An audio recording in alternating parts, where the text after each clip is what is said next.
Chapter 383, Clever Mrs. Zhang Meeting the Parents One by One Revised, _5. Alright auntie, goodbye. Goodbye. And Ai Tsuehua waved her hand. Emo Qixin was still riding on that bicycle. And Ai Yang was sitting at the front. It wasn't that Emo Qixin didn't want to drive over, but that he enjoyed this feeling. The Emo family. The elderly Mr. and Mrs. Emo had been eagerly awaiting for quite a while. Just then the butler, with binoculars in hand, rushed downstairs from the floor above. They're here. Master, madam, the sixth young master is biking over. Old Madame Emo excitedly said, Really? The butler nodded, Yes, they're already at the intersection now. Old Madame Emo turned her head and directed her gaze at Master Emo.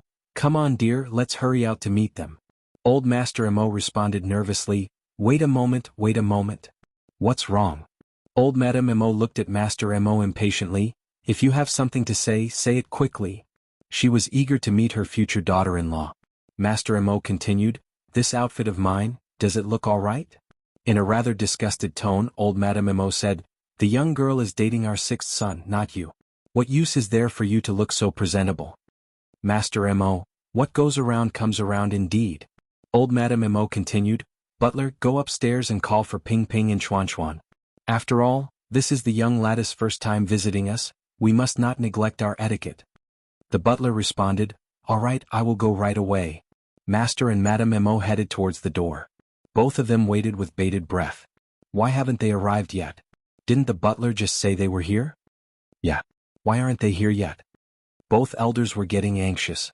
Just then, they could finally see the silhouette of a person riding a bicycle within their line of sight. Getting closer and closer. Old Madame Emo excitedly said, They're here. Old Master Emo squinted his eyes and said, Why does this young lady look somewhat familiar? It was only when Emo Qixin introduced Ai Yang to the old couple that they finally reacted. Mom, Dad, let me introduce you to my girlfriend Ai Yang. Ai Yang greeted them with a smile. Aunt Emo, Uncle Emo? What? Both Old Master and Old Madame Emo glanced at each other, surprise written all over their faces. Old Madame Emo was the first to come back to her senses, gripping Ai Yang's hands and asking, Yang, you're not joking with me, are you? Did Emo Qixin really manage to win her over? This felt more like a dream, it was so unbelievable. Ai Yang responded, Auntie Emo, do I look like I'm joking? Old Madame Emo shook her head, No, not at all. Oh my. Who would have thought, Emo Qixin really won over Ai Yang? A thing even she didn't dare to dream of. Old Madame Emo was on top of the world with her excitement. She even felt the urge to break into song. Master Emo finally responded, Yang, come in and sit. Come in. Emo Qixin held Ai Yang's hand and the two of them entered the grand doors of the Emo family together. As soon as they entered, they encountered Lin Pingping and Emo Baichuan, who were descending from the upper floor. The two of them were completely taken aback. Nobody had expected that the visitor would have been Ai Yang. Lin Pingping quickly came over to Ai Yang, Oh my god. Yang, brother six, what's this?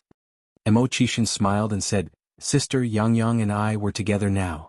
Lin Pingping was speechless for a long while. Emo Baichuan, who followed behind, directly froze in place. He never thought that Ai Yang would actually be with that good-for-nothing Emo Qixin. What is Ai Yang trying to do? What's Ai Yang really up to? Is she still trying to get his attention? By getting close to Emo Qixin and having the chance to get close to him? Emo Qixin looked up at Emo Baichuan. Nephew, aren't you going to greet your future aunt? Emo Baichuan had a stiff expression on his face. Chuan. Old Madame Emo gently reminded, scared he might offend Ai Yang again. Emo Baichuan walked up to Ai Yang, Aunt Six. Was Ai Yang trying to provoke him? Then he's also going to provoke Ai Yang a little bit. He just wanted to see how Ai Yang would respond to his mention of Aunt Six. Ai Yang responded ambiguously with a smile, My big nephew. Emo Baichuan's face was turning an unsightly hue. Ai Yang did dare to. She really did dare to. Did she think that by doing so he would think highly of her? No way. Never. Emo Hudi walked into the house from outside. Upon seeing Ai Yang, she was so excited that she hugged Ai Yang and said, Sister Ai Yang, when did you arrive? Chapter 384, Clever Mrs. Zhang Meeting the Parents One by One Revised, _6. Old Mrs. Emo said cheerfully, Shout I, you can't call Ai Yang Sister Ai Yang anymore. Why? Emo Hudi asked curiously. Emo Qixin squatted down looking at Emo Hudi, because Sister Ni Yang is now your uncle's girlfriend. Mo Hudi exclaimed, Really? Mo Chishan nodded. Mo Hudi continued, Uncle, I knew you had a thing for Sister Ni Yang. Mo Chishan. Mo Hudi added, So does that mean Sister Ni Yang will be my future auntie? Yes. Mo Chishan nodded. Mo Hudi looked at Ni Yang, Auntie, if my uncle dares to bully you, just tell me. I will kick his ass for you. Ni Yang laughed and pinched Mo Hudi's face. Okay. Mo Baichuan's face got darker. He turned around and walked toward the door. Old Mrs. Mo asked, Chuan, where are you going? To pick up my girlfriend. Mo Baichuan responded without turning back. He was really curious to see if Ni Yang could hold her breath. Old Mrs. Mo wondered aloud, When did this boy get a girlfriend? Old Mr. Mo said, Don't worry about him. Then he lovingly looked at Ni Yang saying, Yang, come and sit here. Uncle Six got a lot of your favorite fruits yesterday. Old Mrs. Mo chimed in, Yes, Yang, come here. The two elders seemed like they would give Ni Yang anything good from their house. They showered Ni Yang with affection, their eyes practically blossoming with flowers. Old Mrs. Mo handed Ni Yang a peeled lychee. Yang, here, eat more lychees. They're sweet. These grapes are also delicious. Uncle Six, quickly peel some for Yang. Old man, go cut a fruit plate for Yang. There are watermelons and mangoes in the kitchen. Mo Chishan, he felt a little left out as a son. A black jeep stopped in front of the girls' dormitory. Mo Baichuan, frosty and cool, got out of the driver's seat, ignored the men's stop sign and went straight into the dormitory. Mo Baichuan was tall and handsome. His appearance drew the admiration and attention of many girls wherever he walked. Mo Baichuan pushed the dormitory door open. Xianxia was writing an essay on the table when she was startled by the sudden noise. Who? When she looked up and saw the handsome face of Mo Baichuan, the word, caught in her throat. Baichuan. Xianxia looked at him with surprise. How come you're here? Mo Baichuan pulled Xianxia up. Xianxia, don't you want to be my girlfriend? Xianxia blushed. I'm asking you, do you want to be my girlfriend? Mo Baichuan asked again. Xianxia suppressed her excitement. Baichuan, why are you asking me this? Was Mo Baichuan confessing his love to her? The day she had been waiting for, had it finally arrived? Xianxia felt that her heart was leaping out of her chest. Mo Baichuan repeated impatiently, I ask you, do you want to be my girlfriend? Xianxia knew Mo Baichuan too well. She knew that he was not a man of sentimentality. He was aloof and not good at expressing feelings. It was already a big step for him to have come this far. So, she had to seize this opportunity. Yes. Xianxia bashfully nodded her head. Mo Baichuan was satisfied and said, Good, I'll give you the chance to be my girlfriend right now. Really? Xianxia felt as if her heart was no longer her own. She was finally waiting for this day. Mo Baichuan continued, Go change your clothes now. Xianxia was a bit taken back. Huh? Change your clothes. Mo Baichuan said, Put on your prettiest outfit. Was this a date? Xianxia was excited. Okay. Wait for me, Baichuan. Mo Baichuan's face remained expressionless. I'll wait for you downstairs. Okay. Xianxia nodded excitedly. Mo Baichuan turned around and walked downstairs. Xianxia opened her wardrobe, selected her best dress, sat in front of the makeup table, and began to paint her eyebrows and do her makeup carefully. Her roommate, Jianghu, came in from outside and said excitedly, Xianxia, I saw a certain someone's car downstairs. Is Mr. Mo waiting for you? Xianxia was a little embarrassed. You figured me out. Jianghu was curious. Xianxia, are you and Mr. Mo together now? Xianxia bashfully nodded. He just confessed his feelings to me. Really? Jianghu exclaimed with envy. Really? Xianxia put down the eyeshadow. I can't talk anymore. I need to go. Baichuan is still waiting downstairs for me. Okay, go ahead. Xianxia was a talented woman, and Mo Baichuan was a big shot. They were absolutely perfect together. It wasn't long before Xianxia came to the bottom of the building. Mo Baichuan was sitting tight behind the wheel, his face tense. Seeing Xianxia getting into the car, he said, Buckle up. All right. Xianxia lowered her head to fasten her seat belt. The black jeep sped along. As the road became more and more familiar, she asked, Baichuan, where are you taking me? Mo Baichuan replied, Back to my house. Back to his house? Was this getting serious? Xianxia was stunned. Having visited the Mo family on numerous occasions, this time felt different. she was going as Baichuan's girlfriend? Xianxia said hesitantly, should I prepare any gifts? Are Uncle Imo and Auntie Imo at home? Imo Baichuan's parents didn't live in Beijing, but at their old house in Jiangnan. They only came back occasionally during the holidays. Right now, only my grandparents are at home. Oh. Xianxia nodded. Xianxia wasn't too worried about Mo's grandparents as they were quite fond of her. What she was worried about were Mo Qixin's parents. After all, the last time she left an impression on Mo Baichuan's parents, it was not particularly good. With Mo Baichuan driving rapidly, it wasn't long before they arrived at the Mo's household.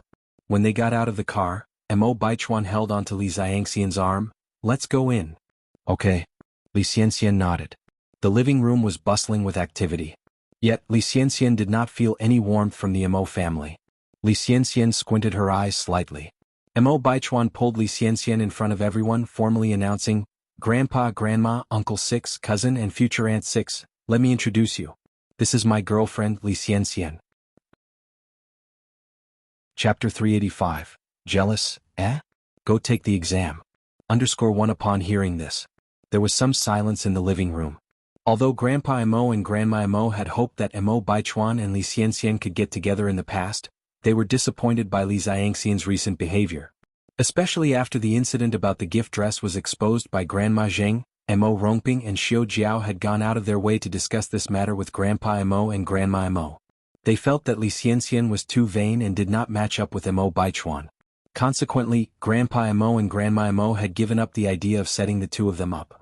Unexpectedly, when they had tried to pair these two in the past, they had not gotten together, but now that they left them alone, they had unexpectedly ended up together. What's going on? Grandpa Mo and Grandma Mo looked at each other and saw the dilemma in each other's eyes. A flicker of displeasure flashed in Xianxia's eyes but was quickly gone. What kind of reaction was that from Grandpa and Grandma Mo? Didn't they like her a lot before? And what about Yang? How did Mo Baichuan introduce her just now? Yang was going to be his future aunt? Could it be that Yang really had gotten together with Mo Qixin? She didn't know if Yang was really with Mo Qixin, or if it was just a trick to attract Mo Baichuan. After all, Yang could get closer to Mo Baichuan through Mo Qixin. No, she could not let her guard down. As long as Yang was alive, she would not find peace. Xianxia suppressed her thoughts and said softly, Hello Grandpa and Grandma, Aunt, Uncle, future aunt. Grandma Mo was the first to react and said with a smile, Xianxia, sit down, don't be shy. Thank you, Grandma. Xianxia sat down on the sofa. Mo Baichuan also sat down at the same time. His gaze unconsciously swept over Yang, trying to find any clues. Unfortunately, there weren't any. Even when he publicly declared Xianxia as his girlfriend in front of Yang, she didn't show any special expressions. What did Yang want to do? Was she putting on a show for him? Mo Baichuan clenched his fists, his lowered eyelids hiding the emotions in his eyes. Xianxia gently laid her hand on Mo Baichuan's, looked over at Yang, and a hint of triumphant smile appeared at the corner of her mouth. So what if Yang had her eyes on Mo Baichuan? The one who got Mo Baichuan in the end was her. She would absolutely not let anyone take Mo Baichuan away from her. Grandma Mo continued, Xianxia, you can eat any fruit you like. Don't be shy. While saying this, Grandma Mo handed a peeled tangerine to Yang. Yang smiled and took it. Thank you, Aunt Mo. Xianxia's face looked a bit unpleasant. She felt that Yang had taken away the treatment she deserved. After all, before Yang arrived, she was the apple of Grandma Mo's eye, and Grandma Mo would love to give her all the goodness of the world. You little bitch. Just as Yang finished eating the tangerine, Mo Qixin handed her a peeled lychee. How about another lychee? Yang shook her head. I'd like to eat some grapes. All right. Mo Qixin nodded, picked up a grape and carefully peeled it. A moment later, Mo Qixin offered the peeled grape to Yang. Yang took the grape with her mouth, her red lips accidentally brushed his finger, and the slightly cool contact felt like an electric shock. Mo Qixin's ears turned a shade of red as he stared at her moist lips covered with grape juice. He was suddenly seized by an impulse to kiss her. They must be sweeter than grapes. The grape had seeds. As Yang was about to spit out the seed, Mo Qixin reached out his hand. Just spit it on my hand. Looking at Mo Qixin, then at Mo Baichuan beside her. Xianxia felt that Yang was overly dramatic and showed too much. Just because Mo Qishan likes her, she started acting arrogantly and forgot who she really was. Women should naturally serve men, but Ni Yang, on the contrary, let men serve her. She has no sense of propriety. Li Xianxian picked up a banana, peeled it, and handed it to Mo Baichuan. Baichuan, eat the banana. Without comparison there is no harm. She wanted everyone to see how virtuous and good she was. What did Ni Yang have to compare with her? Mo Baichuan took a bite, his eyes hiding a dangerous glint, because the scene in front of him was too glaring. He didn't know why he cared so much about Ni Yang. Undoubtedly Ni Yang was deliberately putting on a show for him, but he still couldn't help feeling angry and upset. Chapter 386. Jealous, go take the exam. _2. No way. Why should he be the only one suffering? He wanted Ni Yang to taste this feeling too. He didn't believe that Ni Yang would remain indifferent after seeing how good he was to Li Xianxian. He would make Ni Yang show her true colors and bow her arrogant head to him. The taste is good. Mo Baichuan gave Li Xianxian a small smile. I'm glad you like it. Li Xianxian bashfully asked, Baichuan, would you like some water? Mo Baichuan nodded. Li Xianxian held the cup to Mo Baichuan's mouth, gently reminding him, drink slowly, be careful, it's hot. The expressions of Mr. and Mrs. Mo were somewhat complicated. The atmosphere was warm before Li Xianxian came. However, when Mo Baichuan brought Li Xianxian, the atmosphere changed. It felt strange. There was an indescribable feeling. Mo Qishan turned to Ni Yang. Yang, wanna visit my room? Okay. Ni Yang nodded. After bidding farewell to Mr. and Mrs. Mo Qishan led Ni Yang upstairs. Mo Baichuan watched their departing figures, veins pulsating on the back of his hand. Li Xianxian's glance slid across Mo Baichuan's hand, a hint of a sinister light flashed in her eyes. Baichuan. Mr. Mo stood up. Come with me. All right, Grandpa. Mo Baichuan got up and followed Mr. Mo. Mrs. Mo looked at Li Xianxian and said, Xianxian, I'm going to check the kitchen. Grandma, I'll go with you. Li Xianxian dutifully supported Mrs. Mo's arm. The chefs in the kitchen were busy, the air filled with a tantalizing aroma. To welcome Ni Yang, the Mo family had specifically invited a world-renowned chef. Seeing all this, Li Xianxian felt overwhelmed. She didn't expect that Mr. and Mrs. Mo seemed colder towards her on the surface, but in secret, they prepared all this extravagantly. They even invited an internationally renowned chef. Of course, the Mo family couldn't have arranged this alone, this had to be Mo Baichuan's doing. After all, the power of Mr. Mog in Beijing is unparalleled. Just thinking about becoming Mrs. Mog, Li Xianxian felt incredibly honored. Mrs. Mo chuckled, remember to add more chili when you cook. Li Xianxian was puzzled, Grandma, don't you and Grandpa dislike spicy food? To cater to the tastes of the Mo family, Li Xianxian had long adjusted her diet to be less spicy. Mrs. Mo smiled, Yang likes it. Yang likes it? The chef invited by Mo Baichuan, cooking dishes that Ni Yang likes? Was Mrs. Mo forgetting who the guest of honor is? This is too outrageous. She is clearly Mo Baichuan's official girlfriend, yet Ni Yang is receiving treatment that was originally intended for her. Li Xianxian discreetly furrowed her brows, jealousy seeping from her eyes. What on earth was Mrs. Mo thinking? Had she lost her mind? Upstairs in the study. The atmosphere was somewhat stifling. Mr. Mo stood in front of his desk. Baichuan, what's going on with you and Xianxian? Mo Baichuan replied, Li Xianxian is my girlfriend now, isn't that what you and Grandma have always wanted? Mr. Mo continued, Baichuan, your grandmother and I have talked about this. We had mistaken judgment before, Xianxian is not right for you. Why won't you listen? Mr. and Mrs. Mo had discussed this issue with Mo Baichuan before. Mo Baichuan didn't react much at the time. Little did they expect that in just a few months, Mo Baichuan and Li Xianxian would end up together. Mo Baichuan responded, Grandpa, I'm a human being, not an object. I can't control my emotions. I can't just like someone because you want me to. Li Xianxian and I have spent a lot of time together, certain things are beyond my control now. These words seemed like his true feelings, but at the same time felt casually tossed out. It was hard to tell what was true and what was false. Mr. Mo sighed, regarding this matter, your grandma and I are also to blame. We shouldn't have interfered with matters of the heart. Baichuan, you're a smart boy. Think about this carefully. From our observations over this period, Xianxian isn't as simple as we initially thought. Mo Baichuan replied, Grandpa, I'm afraid I might disappoint you this time because I truly like Li Xianxian. Chapter 387. Feeling jealous, huh? Go take the exam. _3. Subconsciously, as Mo Baichuan spoke, an image of a face as beautiful as a blooming flower appeared in his mind. Was an Yang. Mo Baichuan had met many girls, but their spirits were all the same, including Li Xianxian's. Only an Yang was different. Even knowing that an Yang was deliberately playing hard to get, he was still attracted to her. Although he didn't want to admit it, that was the truth. So everything he was doing now was to provoke an Yang and cause her to lose her footing.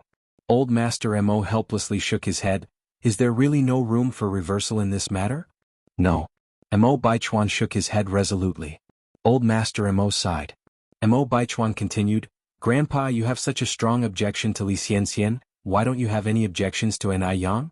Although Li Xianxian was dull, she was at least sincere, brave enough to face her own feelings. Unlike an Yang who was inscrutable and manipulative. Old Master Mo frowned slightly. Yang is a good girl. As a junior, you are not allowed to disrespect your elders. Although an Yang was younger, but since she was with Mo Qixin, she was indeed an elder to Mo Baichuan. Mo Baichuan retorted, Where do you see her as a good girl? Baichuan. Old Master Mo said with a heavier tone. Mo Baichuan, feeling an injustice, continued, Grandpa, an Yang isn't as simple as you think. Let me tell you the truth, when I was on a mission in Dam Village, I met her once. After that, she chased me all the way to Beijing. In the end, she won your and Grandma's favor. Actually, she was always scheming. Trying every means to get close to me. The reason she is with my uncle this time, is also because of me. Otherwise, why would you think an Yang would be interested in my uncle? Mo Qixin was just a good-for-nothing pretty boy who was even dumped once. Anyone with a bit of common sense wouldn't be interested in him. Therefore, the reason why an Yang was with Mo Qixin was definitely to get closer to him. Old Master Mo frowned deeper. He was not a fool. He knew an Yang was not the kind of person Mo Baichuan said she was. Also, the feelings between Mo Qixin and an Yang were not faked. Due to Mo Rongping and Xiao Jiao's busy professional schedules, Mo Baichuan was raised by his grandparents since childhood. Mo Baichuan was a very sensible child, much more so than most of his peers. But this time, Mo Baichuan had really disappointed Old Master Mo. Nonsense. Old Master Mo rebuked angrily, Yang is not the kind of person you say she is. Baichuan, you've gone too far. Baichuan, do you have any kind of filial piety left in you? Grandpa, I'm not talking nonsense. Mo Baichuan replied, It's you who can't see the reality. You insolent brat. Old Master Mo, feeling frustrated, ordered, Kneel down. Mo Baichuan knelt down with a thud. Old Master Mo picked up a family discipline tool, and severely spanked Mo Baichuan's back. This is for your lack of respect. This is for your inability to distinguish right from wrong. This is for your arrogance. Baichuan, do you acknowledge your mistake now? Old Master Mo did not hold back. Each blow left a deep red mark. Mo Baichuan didn't even wrinkle his brow. I'm not wrong. Have you or have you not made a mistake? Old Master Mo increased his efforts with his hand. I'm not wrong. A layer of sweat appeared on Mo Baichuan's forehead. Mo Baichuan. Old Master Mo ground his teeth and threw away the family discipline tool. Mo Baichuan got up from the ground. Grandpa, it's understandable that you would favor your son, and I don't blame you. But one day you will know that the person who is wrong is not me, but you. Upon hearing this, Old Master Mo almost had a stroke. You insolent fool, do you even know what you are saying? Old Master Mo massaged his temples. Mo Baichuan looked at Old Master Mo. You know what kind of reputation my uncle has outside? How can you believe that an Yang would be interested in him? Although Mo Qixin was incompetent, he was still an elder to Mo Baichuan. Regardless, Mo Baichuan should not speak to Mo Qixin in this manner. Get out. Old Master Mo pointed to the door. Get out. Mo Baichuan bowed slightly, speaking respectfully. Grandpa, if there's nothing else, I'll be leaving first. Chapter 388. Jealous, eh? Go take the exam. _4. Mo Baichuan nonchalantly left the study. Downstairs in the living room, Li Xianxian was helping old lady Mo walk out of the kitchen. Back to Yang and Mo Qixin's rooms. A lot of time has passed and I still don't know what Yang and Mo Qixin are up to in their rooms. Mo Baichuan gripped the stair railing tighter, his gaze leading across the way. It landed on Mo Qixin's bedroom. Mo Qixin's bedroom was decorated cozily. Mo Qixin was introducing each item to Yang. Yang, this is my elementary school graduation photo. This one is from junior high. The pictures from that era were all black and white, but it was clear that Mo Kishin's face was extraordinarily juvenile, much smaller than the classmates he stood with. Brother Mo, did you start school really early? Mo Chishin replied, probably because I skipped several grades so I seemed younger than my classmates. Yang nodded, I never realized. You're really quite smart. Mo Chishin stroked his chin and confessed unabashedly, if I weren't smart, how could I have pursued you? Stay humble, Yang laughed lightly. Mo Chishin then brought out a small wooden box. These are the marbles I used to play with when I was little. Marbles, also known as glass balls. Typically boys played with them more. Yang took the small wooden box, squatted on the floor and flicked the marbles out. I used to play with these when I was a kid too. They should be played like this. Mo Chishin took out a marble and gently flicked it. Pop. The two marbles collided, making a crisp sound. Impressive. Yang extended a thumbs up toward him. The two of them had great fun and soon, small marbles were scattered all over the room. Mo Kishin's room was filled with various little trinkets, even including a game console that could be connected to a TV. This game console was the first generation produced by Nintendo. It is called the Famicom and was released in early 1983. It was not easy to get hold of one in those days. Not only did one need money but also connections. Yang hadn't seen such an old game console in a long time, so she couldn't help but touch it a few more times. Mo Chishin said, Yang, wanna play a couple of games together? Sure. Mo Chishin turned on the game console, connected it to the TV, and started showing Yang how to play the game. It was actually a very simple game of Super Mario. Yang had played this game in her previous life, so she understood how to play it as soon as Mo Chishin showed her. The two of them had no communication barriers. Mo Chishin looked at Yang with admiration. How was his wife so clever? She picks up things at the drop of a hat. They were playing a two-person game of Super Mario. It was perfect for them to play together. As the familiar game music sounded, Yang began to operate the game controller. Brother Mo, there's a mushroom above the question mark, hit it. Hurry up and eat it. Beware of the brick. Oh no. Brother Mo, you're so dumb. Although Super Mario was simple, it was far more interesting than the game Agricultural Chemical of later generations. Laughter echoed in the room. Mo Chishin looked at Yang's focused profile, and his deep eyes were filled with her reflection. Brother Mo, you died again. You're just too stupid. Mo Chishin touched his nose, looking innocent. It's not my fault. Then whose fault is it? Yang raised an eyebrow. Mo Chishin looked at her and said, I was just distracted. And why would you be so eloquent? Yang pinched his left cheek, her eyes glowing with laughter. Just then, a knock came from outside the door. Little Six, bring Yang down for dinner. Okay, we're coming. Mo Chishin responded. Shall we go, Yang? Yang nodded. The two of them got up to leave the room. The floor was littered with marbles. Yang didn't pay attention and stepped on one. Instantly, she lost her balance and fell forward uncontrollably. Luckily, Mo Chishin reacted quickly and reached out his hands to catch her. Unfortunately, he also stepped on a marble. And so, they both ended up falling on the floor together. Thud. Yang's teeth hit Mo Kishin's lips hard. Immediately, there was a taste of blood in their mouths. She was stunned. He was stunned. Mo Kishin's mind went blank. Did he just kiss his wife? So exciting. So thrilling. He wished he could just stay like this and never get up. Yang was the first to react. Nervously she asked, Brother Mo, are you okay? Does it hurt? Chapter 389, Feeling Jealous, huh? Go take the exam. _5. The hit she had given him earlier was unexpectedly hard, causing Mo Kishin's lower lip to swell and bleed. It doesn't hurt, not in the slightest, Mo Chishin said with an indifferent expression on his face. Yang asked, does it really not hurt? Do you need to stop the bleeding? Or perhaps relieve the poison? No need, Mo Chishin nonchalantly said. Let's go, our mom is already waiting for us downstairs. Are you sure you're all right? Yang was still slightly worried. I'm really all right. Mo Chishin held on to Yang's wrist and guided her downstairs. Downstairs in the restaurant, everyone was gathered.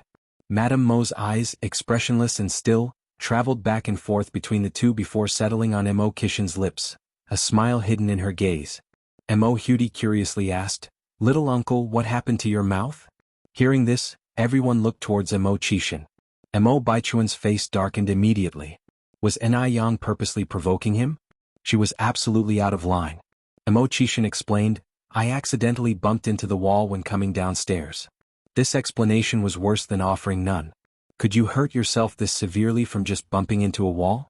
It was more like he was trying to cover up the fact. Hudy, still an innocent child, nodded and said, Ooh, you need to be careful next time, little uncle. Yang's face turned slightly red as she silently sipped her juice. Chishin peeled some crab meat and placed it into Yang's bowl. Yang, would you like to dip it in vinegar? Just a little. Midway through the meal, Yang excused herself to go to the bathroom. Just after she left, Baichuan immediately followed suit. Yang had just left the restroom when she found her path obstructed by a tall figure. Yang, uninterested in dealing with him, planned to walk around him, but Baichuan blocked her again. A good dog does not block the way, Yang said with a slight frown. Yang, just what are you trying to do? Are you out of your mind? Baichuan then said, I want you to leave my sixth uncle immediately. Yang responded, speechless. Baichuan, is that how you speak to your future sixth aunt? Baichuan replied, Yang, you have successfully gotten my attention. Yang hadn't expected that even up till now, Baichuan would still think she was playing hard to get. She had already explained everything clearly, she didn't know where Baichuan's sense of superiority came from. Move aside, Yang said, tired of dealing with him. Yang. Baichuan reached out to stop her. Yang quickly used a grappling technique to throw Baichuan to the ground, and said from a higher position, Baichuan, just how many times do I have to tell you, I have no interest in you? When will you get that through your head? Baichuan looked at Yang, a complex emotion silently brewing in his eyes. Yang, was she faking it? At this moment, Baichuan began to feel unsure. Yang turned around and headed back to the restaurant. Back at the table, Madame and Sir enthusiastically picked food for Yang. But Chishin was unusually quiet. This was indeed abnormal. Big brother what's wrong? Under the table, Yang gently tickled Kishin's palm with her pinky. Chishin picked up a dish of vinegar from the table, downing it all in one go before looking at Yang with a wronged expression. Yang, I'm jealous. Yang had just left, and Baichuan followed suit. Considering Baichuan's unusual behavior today, it was hard not to let Chishin overthink. Yang softly laughed. Big brother don't worry, I'll be able to explain everything clearly. Chishin firmly held Yang's hand. The interaction between the two was all witnessed by Baichuan, whose face turned even more unsightly. He willingly reached out to pick a dish for Xianxia. Xianxia had been having a tough time today at the family. Madame and Sir had completely ignored her at the dinner table, continuously making small talk with Yang. But she was comforted by Baichuan's act. His initiative in serving her food signified that he cared for her. After the meal, Chishin escorted Yang home. Yang sat on the crossbar, leaning against Chishin, as she explained how she became acquainted with Baichuan. Yang detailed everything and Chishin listened attentively. So you're telling me that you met Baichuan before you met me? Chishin didn't add nephew when referring to Baichuan, his face looking unpleasant. It would be a lie to say that he wasn't jealous. How could he not be jealous? He had never liked someone this much before. What's the point of meeting someone earlier? Yang said with a smile, I knew Matzi from our village when we were still running around bare-bottomed. Chapter 390, Jealous, go take the exam. _6. What? Chishin slightly frowns. Yang continued, being bare-assed is just a metaphor, brother all you need to know is that when you met me has nothing to do with liking me or not. Speaking of that, your big nephew is really narcissistic. I think I was clear enough with him, yet he's still acting like that. Yang couldn't help but complain. Kishin's expression turned a bit cold. He's just too free. I think so too. Yang went on, by the way brother our house is going to be roofed on the 1st of next month. Do you want to come over? Roofing a house is significant, and Chishin knows something about this tradition. I will definitely come for this important event in my wife's family. Yang smiled, you scruffy thing, are you embarrassed? Chishin sniffed the fresh scent from her hair. From now on, don't interact with Baichuan anymore and don't be alone with him. Yang raised 3 fingers, I swear. Now that they'd spoken about their issues, the distance between them seemed to be a lot smaller. 3 days before the roofing, Yang went to school to participate in the entrance exam for senior year transfer students. Due to the recommendation from Jialan's husband, Yang was exempt from registration and came directly with a recommendation letter to take the exam. Yang took her introduction letter to the principal. "Hello, Principal Zhao. I was introduced by Teacher Zhang and I came to take the exam today." Principal Zhao took the introduction letter, secretly marveling at her. What a brilliant young lady. I wonder how her grades are. Presumably the grades aren't great, otherwise Zhang Chang would have directly admitted her to his class. Why would he let her go through this roundabout process and come to take the exam? God is always fair. Gifted with a pretty face, she doesn't seem to be blessed with an interest in studying hard, however. After reading the introduction letter carefully, Principal Zhao cheerfully said, "Yang, right? You can go to the first floor of Building A for now. A teacher will arrange and distribute your admission tickets there." "Okay, thank you, Principal." Yang bowed slightly and then left the principal's office. Such a polite girl, Principal Zhao had a gratified expression in his eyes. Yang made her way to Building A. There were many people coming to take the exam, roughly 200 to 300. About 2/3 of them were locals, and the remaining third came from all over the country. Because she was here for the exam, Yang didn't wear a cheongsam but put on a light blue shirt with opposite buttons and black wide-leg pants.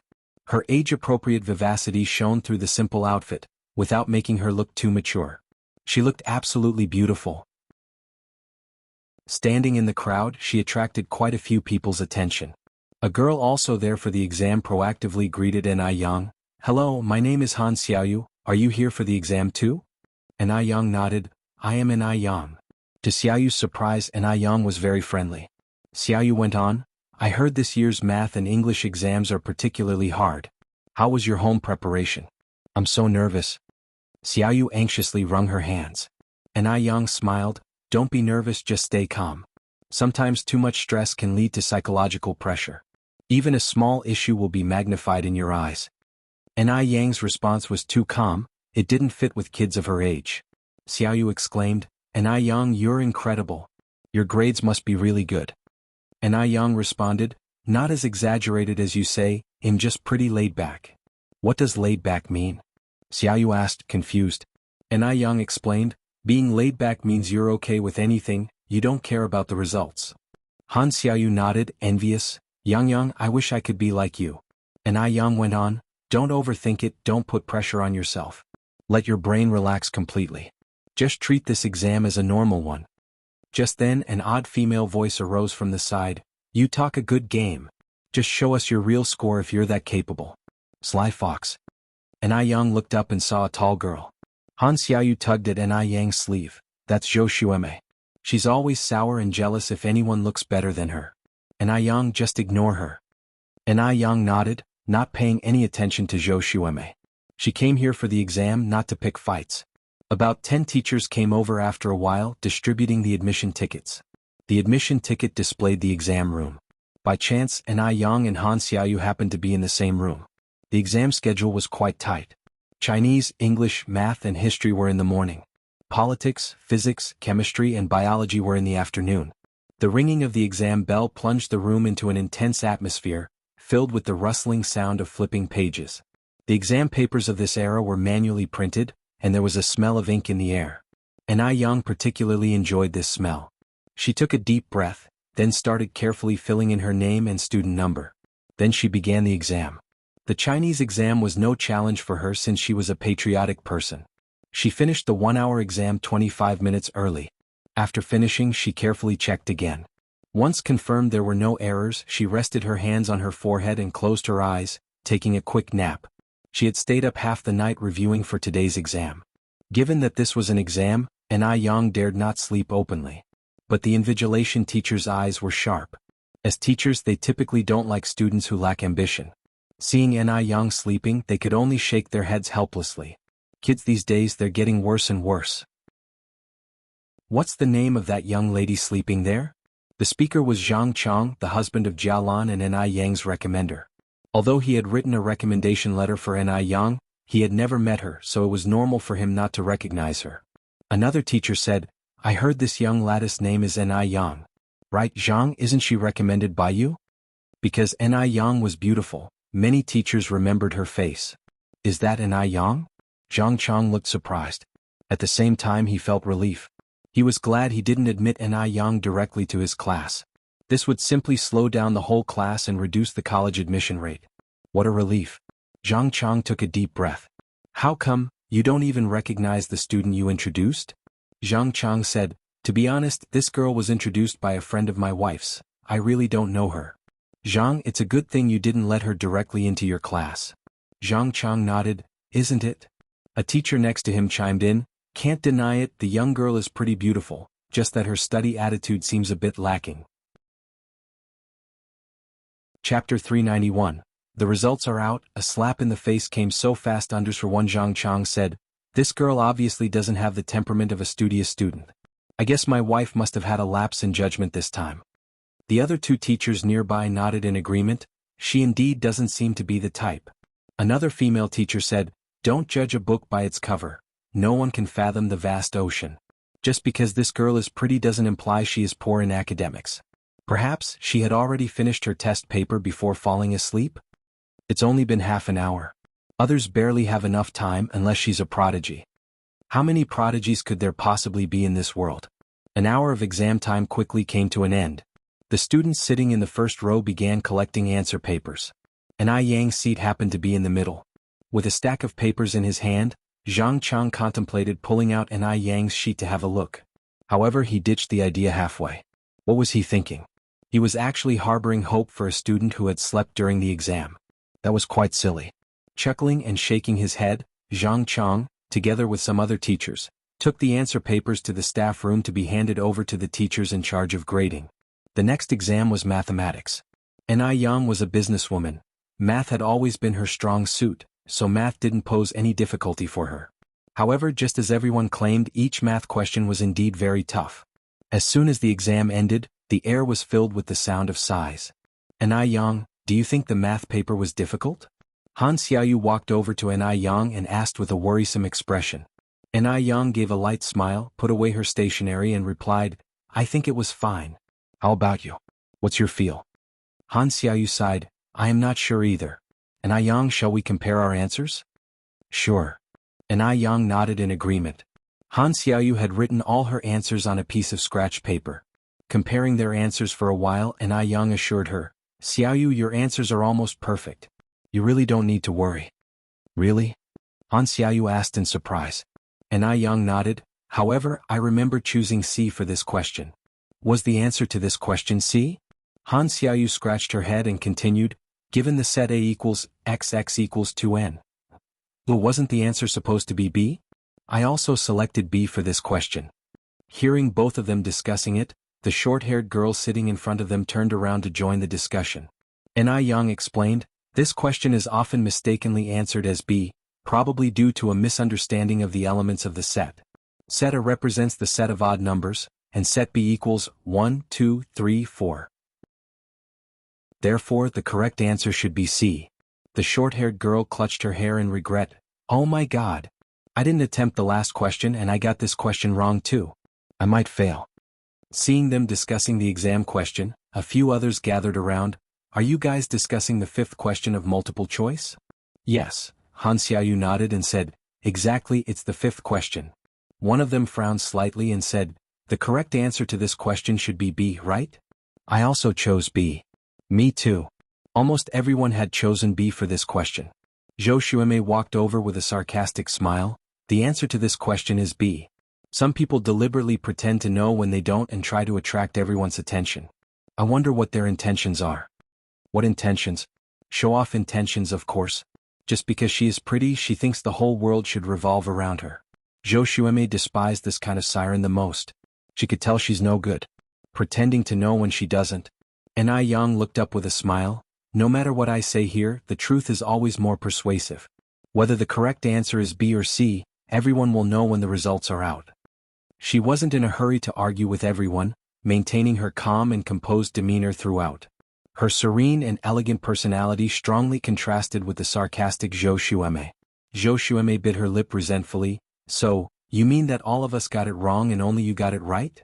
There were more than 30 people in the examination room. How could it be possible that only An Yang got it right? An Yang responded in a light tone. The results will be announced in 3 days, by then everyone will naturally see the answer. And what if you lose? Zhou Xuemei persisted. What do you think? And Yang threw the question back at Zhou Xuemei. Zhou Xuemei puffed up her chest. If you lose, you will have to admit you were acting pretentious to gain attention and you have to apologize to me. Agreed. And Yang nodded, then asked counterintuitively, and what if you lose? Chapter 392. The results are out. A slap in the face came so fast. _2. Zhou Xuemei exclaimed, how could I possibly lose? And Yang raised her eyebrows slightly. Does that mean you can't afford to lose? Absolutely not. Zhou Xuemei continued, if I lose, I'll apologize to you. We should add one more condition. And Yang responded calmly. What condition? Zhou Xuemei asked. With a casual demeanor, and Yang slightly lifted her eyelids to look at Zhou Xuemei. I want you to admit that you're jealous of me. And Yang wasn't molded from clay. She couldn't tolerate Zhou Xuemei continuously pushing her limits. Zhou Xuemei's face turned pale and then flushed when Yang revealed her inner thoughts. What are you talking about? Who's jealous of you?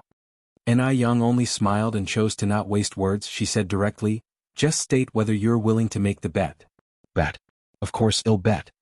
Zhou Xuemei replied confidently she wasn't going to lose. All the students present today will be our witnesses. Let's seal the bet with a high five. And Yang extended her hand and high-fived her. After the brief rest period, the English exam began. The atmosphere during the English exam was even more intense than the math one. English had just been added to the college entrance exam, so the questions were relatively simple and the test was divided into 6 parts. 1 word pronunciation. 2 word spelling.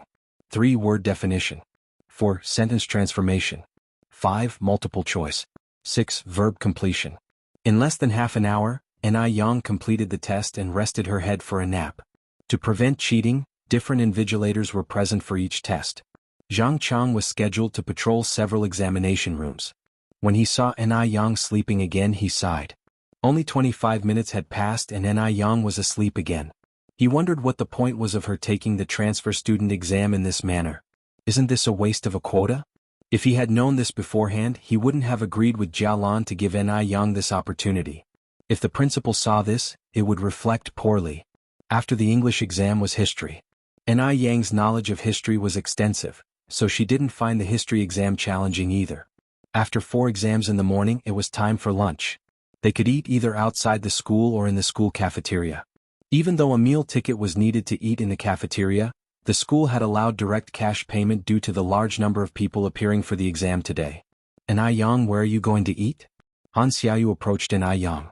Yang smiled and said, I can eat anywhere. What about you? Han Xiaoyu said, then shall we eat in the cafeteria? It's too far outside and I don't feel like walking. Sure. Yang nodded. Let's go then. Han Xiaoyu linked her arm with Yang's. The two of them walked towards the cafeteria together. The high school's cafeteria was very large, with 3 floors in total. At lunchtime, the cafeteria was jam-packed, with long lines at every counter. Of course, some students who had rushed managed to start eating at their tables already. It was a difficult time. Many students could only afford plain white rice, not even vegetables.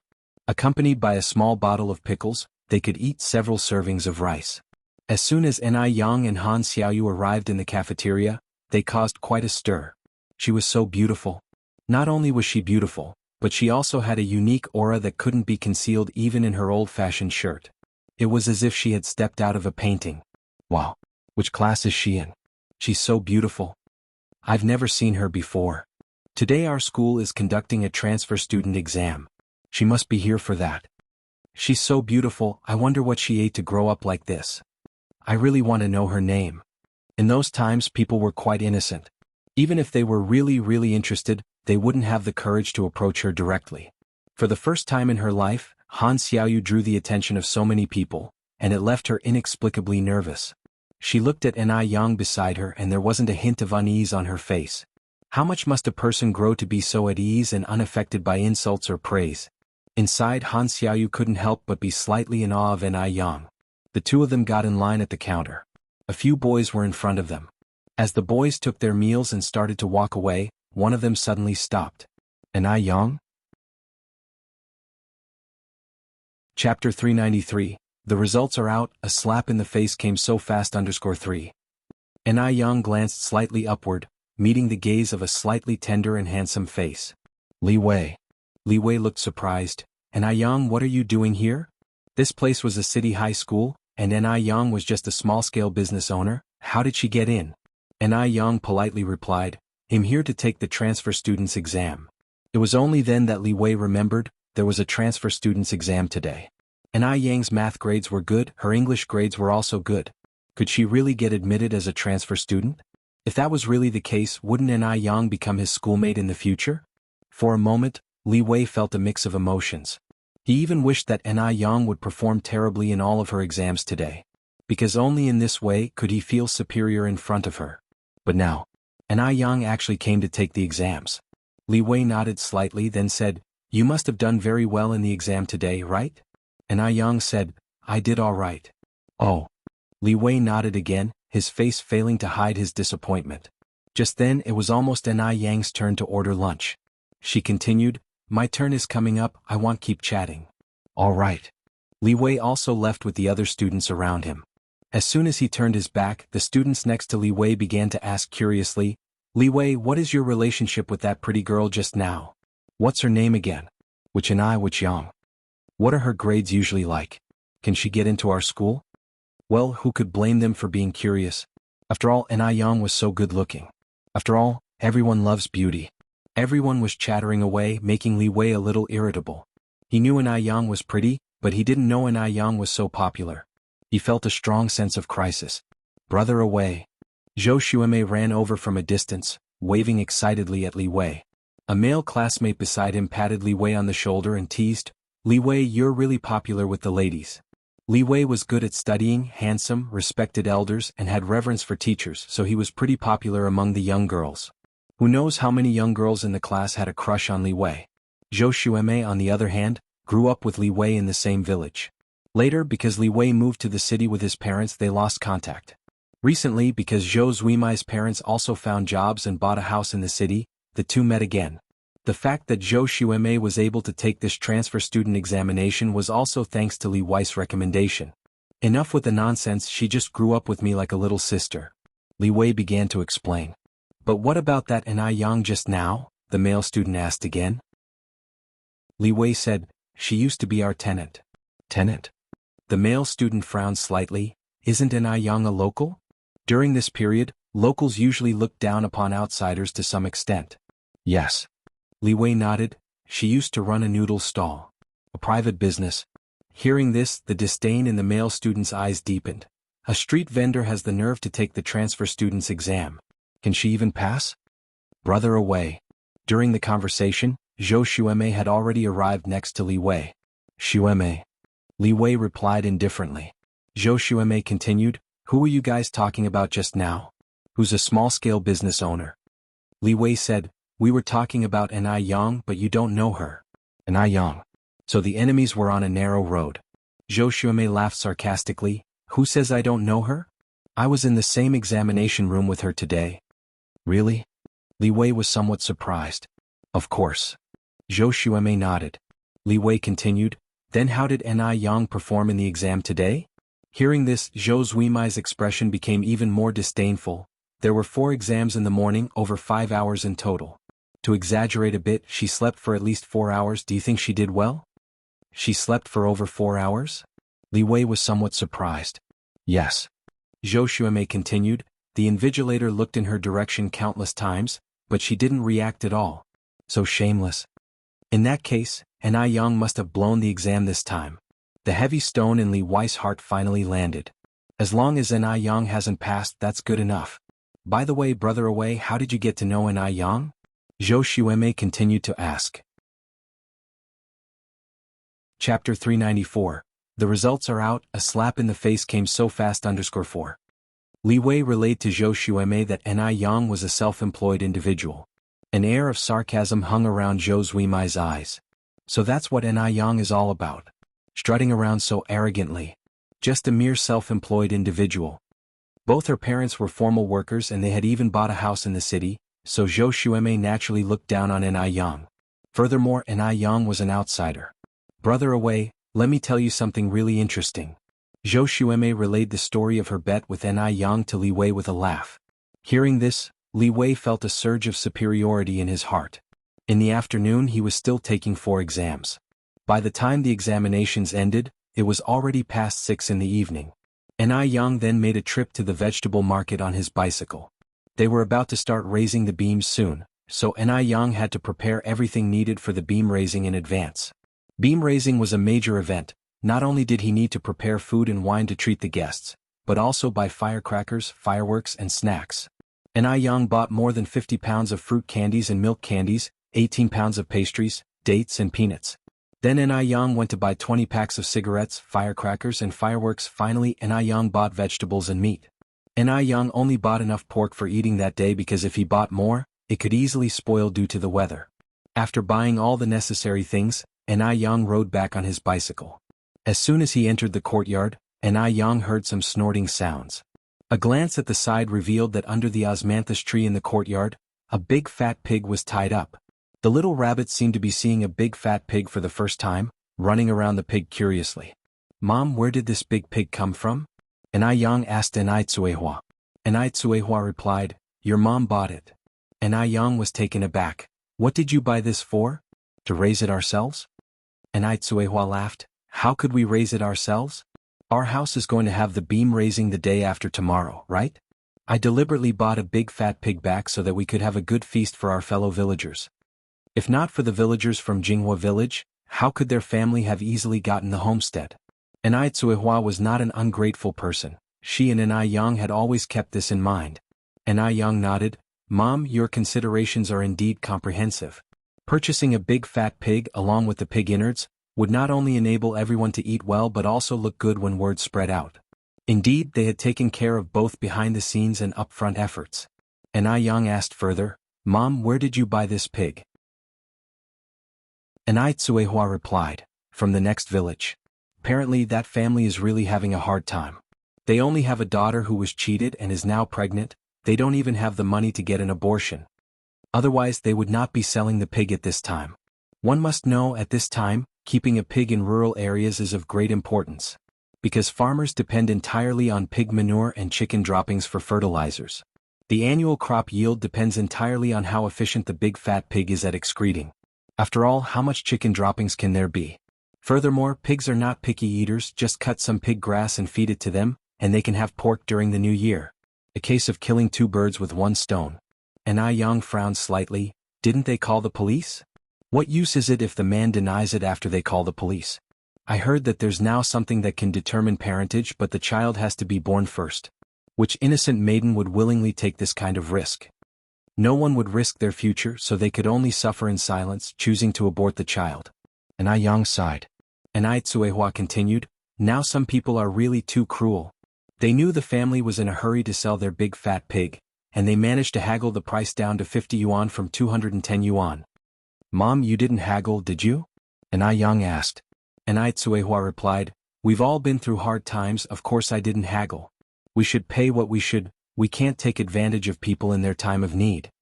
Ni Tsuehua not only did not haggle, but she even gave an extra 50 yuan. Ni Yang nodded. "Mom, you're right." Time flew and soon it was the next day.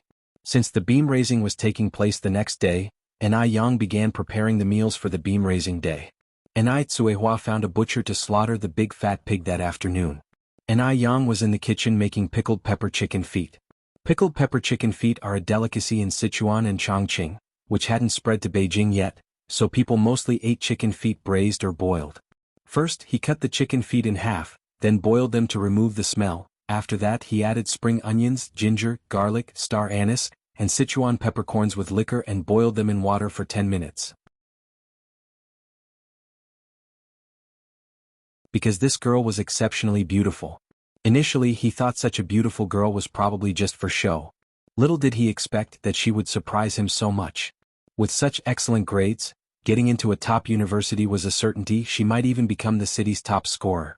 If she truly becomes the top scorer, it would not just be her glory, but also the glory of her homeroom teacher, the principal, and the entire school.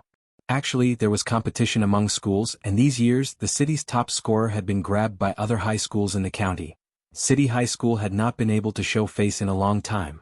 "Principal, What class do you plan on putting Ni Yang into? At that, the other teachers neighboring him perked up. Ni Yang was now a hot commodity. What teacher wouldn't like to have an outstanding student? Which teacher wouldn't hope to guide a city top scorer? Guiding a city top scorer would not only mean a reward from the authorities, it also meant an excellent teacher award, and even possibly interviews from television stations. People live their lives for their reputation. Who wouldn't want to become famous? Principal, I think the learning environment in our class is very suitable for Ni Yang. A teacher immediately near him rebutted, I can hear you chattering all the way from the first floor to the third floor where your class is. Teacher Lin, does the learning environment really exist in your class? What do you know? Our class integrates work and rest. Even if our class is noisy, it's still better than yours. Principal, I believe our class is more suitable for Ni Yang. Teacher Zhao, don't dream about Ni Yang with those delinquents in your class. Even if Ni Yang does go to your class, she will probably be held back. A fight broke out between the teachers for the right of Ni Yang to be in their class. Everyone's face was flushed, no one willing to give up. Chapter 396. The results are out, a slap in the face came so fast. 6. Principal Zhao spoke at the right moment. Let's stop arguing. The students will be evenly distributed to each class, except for Ni Yang, who will be assigned by lottery. The homeroom teacher who corrects the test gets to draw in a luck of the draw. Whichever of you draws Ni Yang, she will join your class. Does anyone still have objections? I don't. I don't either. Once the lottery drawing is in place, what else can be objected? Principal, let's start the draw now. Yes. Let's get started. Everyone was in a hurry. Principal Zhao went on, wait a minute, could one of you fetch teacher Zhang Chang to join the draw? Get Zhang Chang to come over? What? Zhang Chang isn't even involved in grading the test. Principal, do we really need to involve Zhang? Principal, isn't this a bit unfair? We were the ones who discovered Ni Yang, how can you invite Zhang Chang? The more people drawing, the less chance we'll have of getting selected. Exactly. Principal Zhao explained, Ni Yang was recommended by Zhang Chang's partner. It would be improper if we didn't invite him, right? If it weren't for Zhang Chang, Ni Yang might not have even considered coming to our school. Especially since our middle school is adjacent to 2 other schools. But Zhang Chang is an odd one, he had such a promising student right in front of him, but instead let her take the exam. If he's lucky enough to draw Ni Yang, that's fine. If he doesn't, he'll probably regret it forever. Since the principal had said so, the teachers, being reasonable people, quickly sent someone to call Zhang Chang. When teacher Qi arrived at the staff dormitory, Zhang Chang was cooking red braised fish at home, filling the air with a rich aroma. Zhang, stop cooking. Quickly come with me to the principal's office. What's the matter, Qi? Zhang Chang asked as he turned down the heat. Good news, said teacher Qi excitedly, a big piece of good news. What good news has got you laughing like this? Zhang Chang asked curiously. Teacher Qi continued, there's a dark horse among the transfer students from yesterday's test who we think could be the top student in the city. Upon hearing this, Zhang Chang's spirit rose sharply. Really? Why would I lie about this? Qi laughed. The principal asked me to let you know about the lottery draw. Turn off the stove and let's get going. Would the principal really be that kind? He even asked him to join the lottery draw? Zhang Chang suspiciously turned off the stove, removed his apron and followed teacher Qi out. Qi, what's going on? Why did the principal invite me to the lottery draw? Teacher Qi explained as they walked, this dark horse seems to have some connections with you. Zhang Chang was confused, what does it have to do with me? Teacher Qi continued, the student's name is Ni Yang. I heard she was recommended by your partner. Upon hearing this, Zhang Chang was dumbfounded. What? Ni Yang is the dark horse? What's going on here? Is he dreaming? Zhang Chang pinched his thigh hard. It hurts. So this isn't a dream. Qi continued, Ni Yang is really incredible. She scored full marks in maths, biology, chemistry, English and history. She made just one mistake in Chinese. Zhang, how could you have not kept such a talented student for yourself? His last sentence was laced with a sense of gloating. He was mocking Zhang Chang's lack of foresight. He had sacrificed something significant just to maintain his class overall college placement rate. Truly regrettable. He could have had this dark horse for himself, but to his surprise, he had turned her away. One can imagine how Zhang Chang must be feeling right now. He was really upset. After a while he asked, Qi, are you joking with me? Is the dark horse really Ni Yang? Is An Yang really that talented? Teacher Qi said, why would I joke about something like this? Zhang Chang continued, could it be another An Yang with the same name? Teacher Qi shook his head and laughed, shouldn't be the case, we've confirmed it.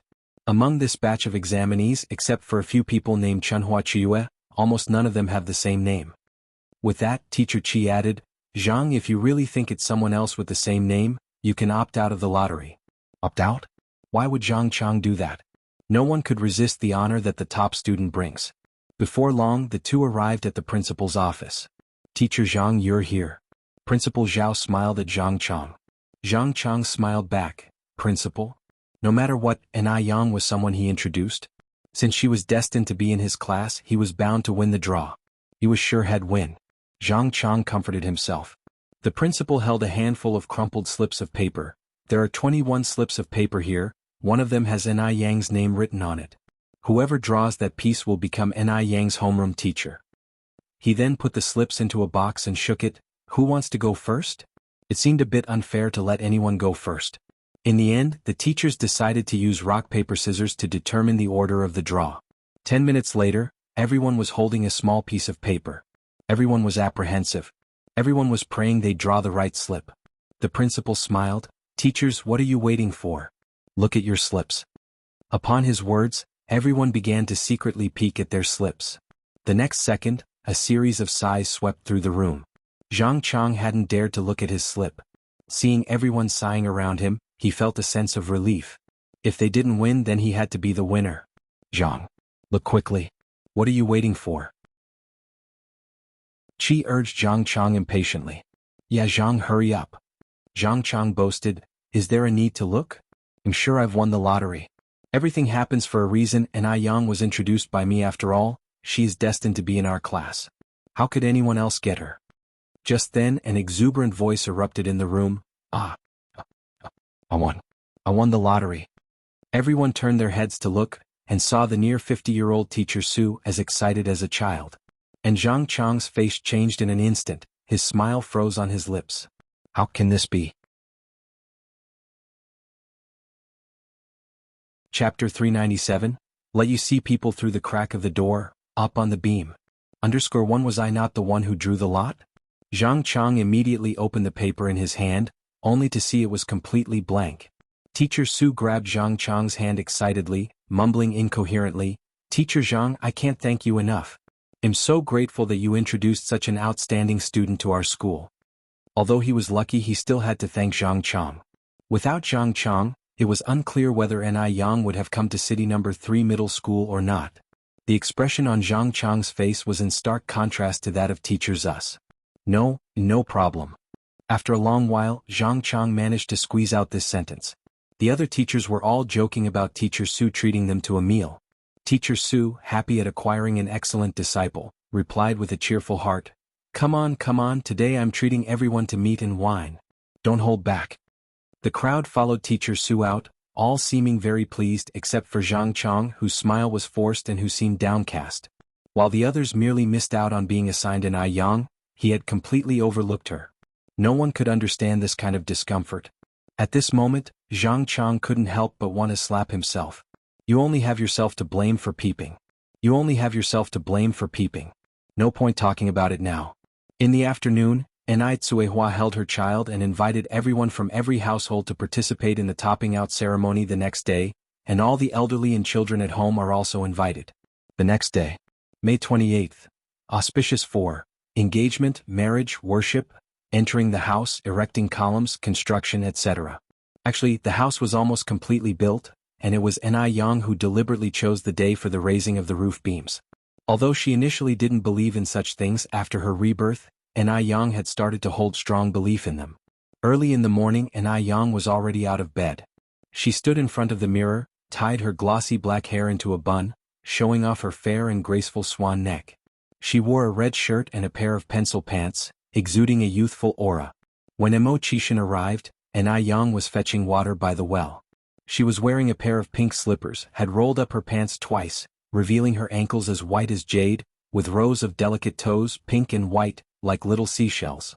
Seeing the scene before him, Emo Chishan was a bit taken aback. After a while, he approached Anai Yang and took the bucket from her hands. and Yang didn't expect Imo-chishin to suddenly show up.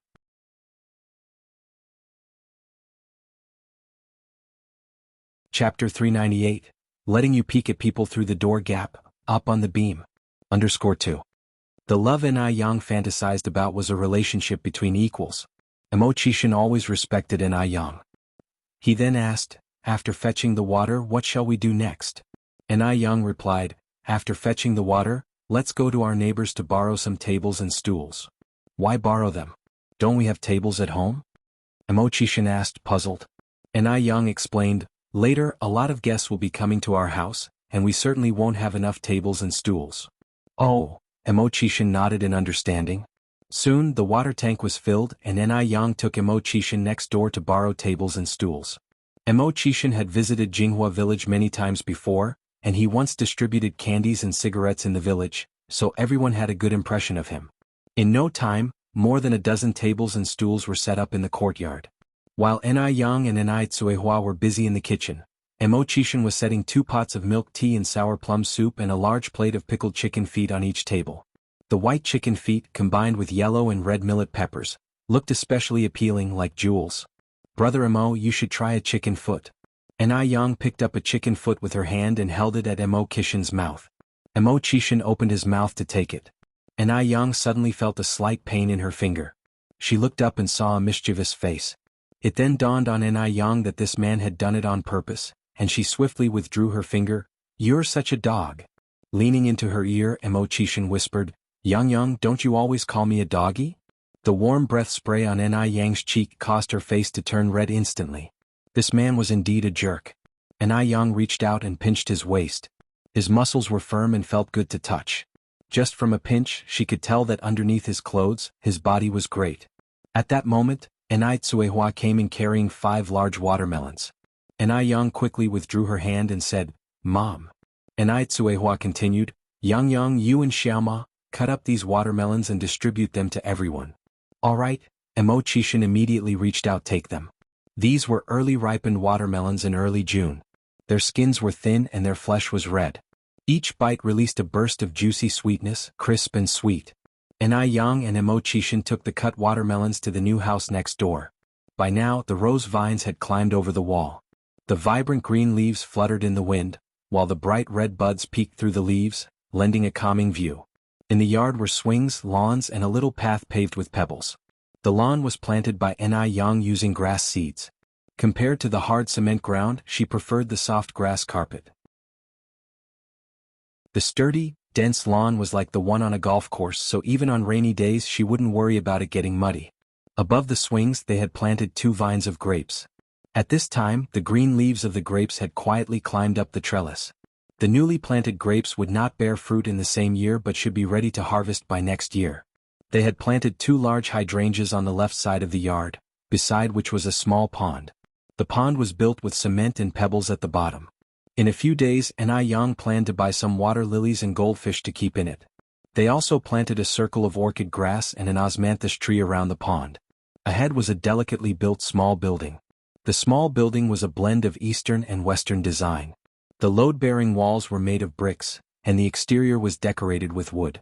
The intricately carved wooden doors and windows, pink walls and black tile roofs, in combination with the yard design, created an illusion of being in Jianghu's water town. The building spanned 3 stories and covered more than 1,000 square feet in total. The top floor was waiting for the auspicious time of the beam-raising ceremony, so the tiles had not yet been laid. Although Imo-chishin had been to the Ni family's house several times, he never stayed long.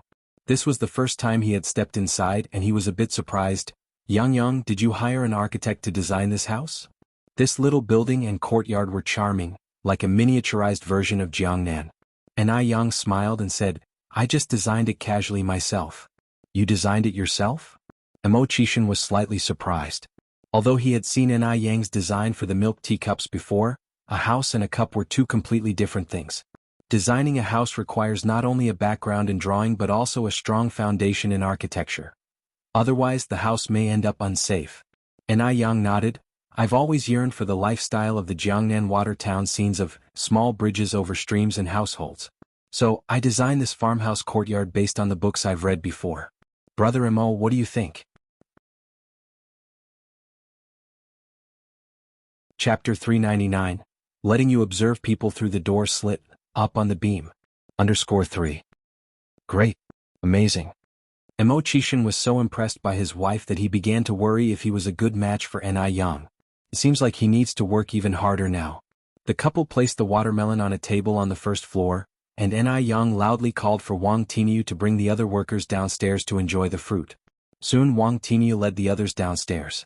Yang, you're really too kind. Ah, Xiaoma is here too. Xiaoma. Hello uncles.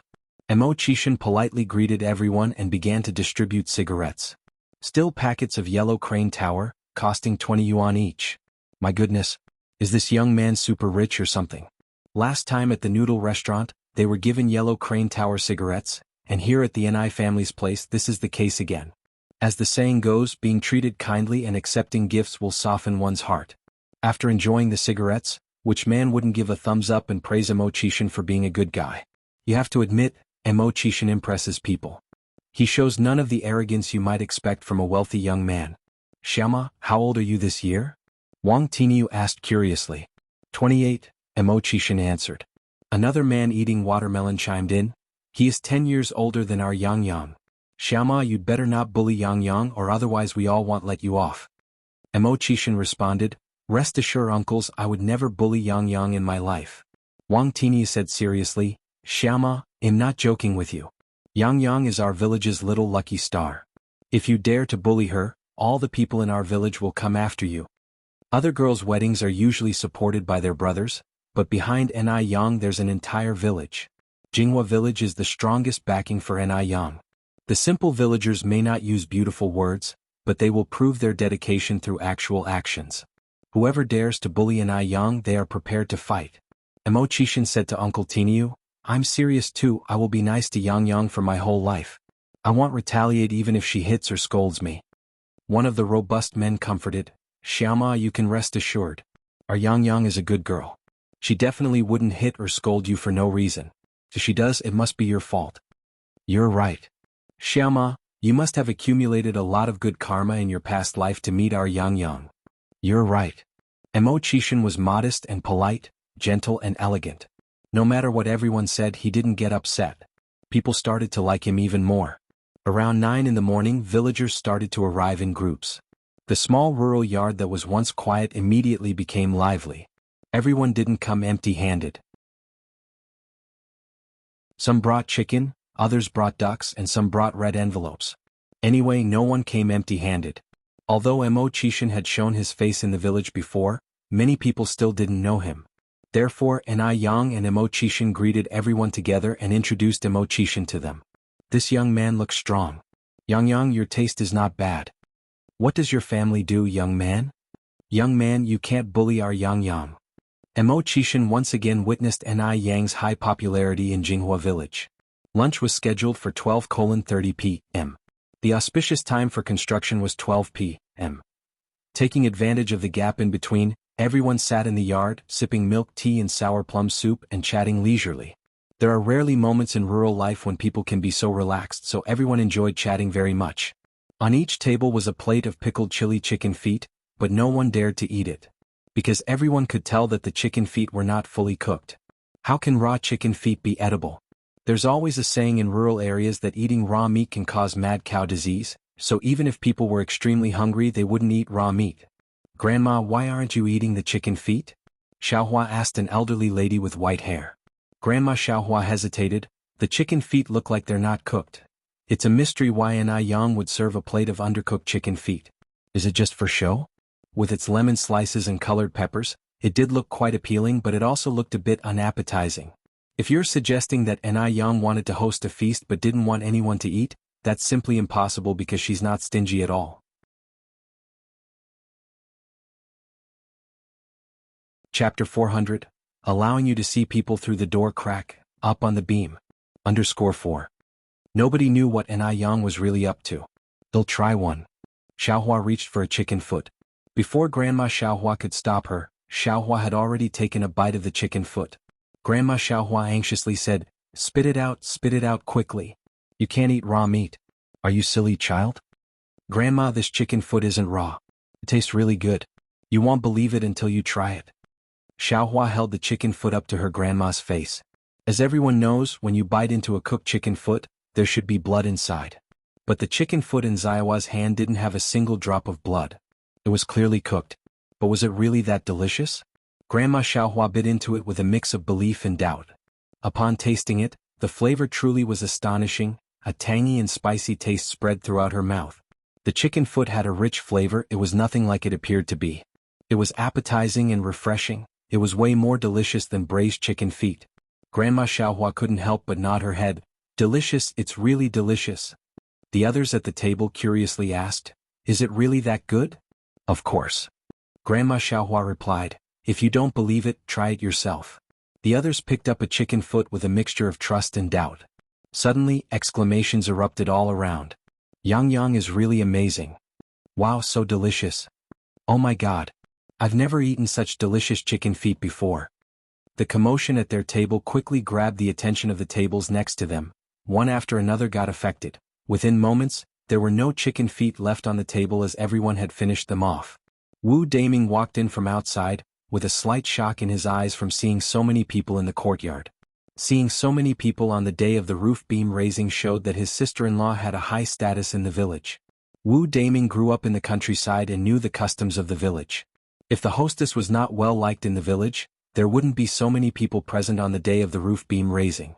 There were so many people in the courtyard that it took Wu Daming quite a while to find Imo Chishan, who was mingling among the people, handing out cigarettes. Is that really Imo Chishan? Could Imo Chishan really be acting so humbly? Wu Daming swallowed in surprise. Brother 6. Wu Daming, suppressing his astonishment, approached Imo Chishan. Imo Chishan nodded and said, you've arrived. Have all the things been prepared? Brother 6, you can count on me. Wu Daming patted his chest in assurance. Imo Chishan turned his head to the side and asked in a low voice, do you have any more Yellow Crane Tower cigarettes? No. Wu Daming shook his head. Yellow Crane Tower cigarettes were 20 yuan a pack, and they were not something that he could afford to smoke. Furthermore, Wu Daming had just built a new house, and he needed to save money for home decor. Imo Chishan handed Wu Daming a few bills. Go and buy me a few packs of Yellow Crane Tower cigarettes and be quick. Knowing that there would be many people today, Imo Chishan had specially brought 5 packs of Yellow Crane Tower. But after circulating it twice, there were only a few left of the Yellow Crane Tower. All right. Wu Daming continued, the things are on the farm machine outside. Brother 6, you can take sister-in-law to check it out. After saying that, Wu Daming turned and left. Imo Chishan found Yang in the kitchen. Yang, come out with me. Okay. Yang followed Imo Chishan out. Outside there was a blue farm vehicle parked. At that time, cars were very rare and a few children were already playing on it. In the back of the car were several large appliances. A Swan brand washing machine. A Snowflake brand fridge. The Snowflake fridge was launched in 1956. It was one of the earliest premium products in China, and it has won the favor of many domestic and foreign consumers, also became a source of pride for the Chinese people. There was also an air conditioner that can cool the room. Summer was just around the corner, and with the air conditioner, one could truly enjoy a cool summer. All the appliances on the truck were what Yang wanted to buy, but she had been unable to get them, not because she didn't have the money, but because she didn't have the channels. In the 1980s, the difficulty of transport resulted in great limitations on the movement of goods, making it hard for people to buy what they wanted. Imo Chishan then said, Yang, these are my housewarming gifts to you, please accept them. Yang hesitated for a moment. Brother Imo, these are too precious. I can't accept them. Even though she was now Imo Chishan's girlfriend, she still had principles to uphold. No matter what, she couldn't accept these expensive gifts from him. Chapter 401. Letting you watch people through the gap in the door, up on the beam. _5. Imo Chishan chuckled, Yang Daming is in this business. It's just a few machines not worth much money. You don't have to feel pressured. Yang laughed lightly, Big brother Imo, do you realize if others heard you say this they might kill you? What others might consider hard-to-get assets were just insignificant machines in Imo Chishan's eyes. He could get as many as he wanted, simply by asking. Yang, accept them. Imo Chishan said in a somewhat pitiful tone, are you going to reject my sincere offering? Yang couldn't say no. She accepted them, planning to repay him in another way someday. When others in the yard learned that Mo Chishan had gifted Ni Yang with large appliances as housewarming gifts, they all came out to see. This is a refrigerator? I heard that ice pops are made by refrigerators. Yes, I've heard that too. Yang, what is this? An elderly woman with white hair pointed at the washing machine and asked Ni Yang. Ni Yang replied with a smile, Granny Chin, this is a washing machine. Washing machine? Granny Chin wondered, what's a washing machine? Can it wash clothes automatically? Ni Yang nodded, yes it can. Granny Chin exclaimed in surprise, can this small cabinet wash clothes? It doesn't even have hands, how does it wash clothes? Can it clean them properly? I've lived for so long and have never seen such a thing. Yeah, I'm curious too. Can it really clean clothes? And what's this cabinet-like thing? I recognize this cabinet. I've seen it before at my cousin's place. It's like an electric fan, but it can blow out really chilly wind in the summer, the kind that makes you shiver. Cold enough to shiver? Aren't you exaggerating? Who would shiver in the summer? Everyone found it unbelievable. I'm not exaggerating, not at all. At my cousin's place, when it was 38 degrees outside, I still needed a quilt inside. What did my cousin call this thing? A window something? Oh yeah, a window unit. And Yang said, Aunt Alan is correct. This is a window unit. It has cooling effects in the summer, much better than a fan. Hearing this, everyone exclaimed about how ingenious people are these days, even inventing such high-tech stuff. Soon, Wu Daming returned with a bag full of cigarettes. Brother Lu here. Thanks. Mo Chishan took the bag and handed out cigarettes to the men. Watching Mo Chishan distributing the cigarettes among the crowd, Wu Daming felt as though he was hallucinating. If he hadn't seen it with his own eyes, he would never have believed what was happening. It was soon 11:45. There were only 15 minutes left to the auspicious time for the raising of the roof beam at noon. The raising of the beam refers to the installation of the main beam in the middle of the roof. In rural areas there's a saying, with a roof beam there's abundance at home, without a beam the livestock won't thrive. Therefore, the raising of the beam is a particularly important tradition. However, in modern times, people mostly buy homes in the city and gradually forget about this custom. Before the raising of the beam, the carpenter would paint the wooden beam red. Then 4 carpenters and a male member of the owner's family would lift the beam onto the roof together. This male member could either be the man of the house, his son, son-in-law, or grandson. If there are no men in the family, a woman could perform the task. Big brother Mo, you should join the others to lift the beam. And Yang turned to Mo Chishan. Me? Mo Chishan widened his eyes. And Yang raised an eyebrow gracefully. What, you don't want to? Of course I want to. Mo Chishan nodded fervently. He was just feeling unexpectedly overwhelmed because the raising of the beam is a huge deal. He didn't expect Yang would let him take part. It turned out that he held such an important place in Yang's heart. With an excited heart, Mo Chishan went to join the others in lifting the beam.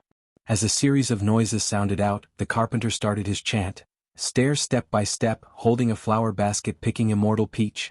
After the beam was installed, the carpenter began the ritual of scattering sweets on the beam and sang again, holding the sugar as white as frost, from east beam scattered to the west beam.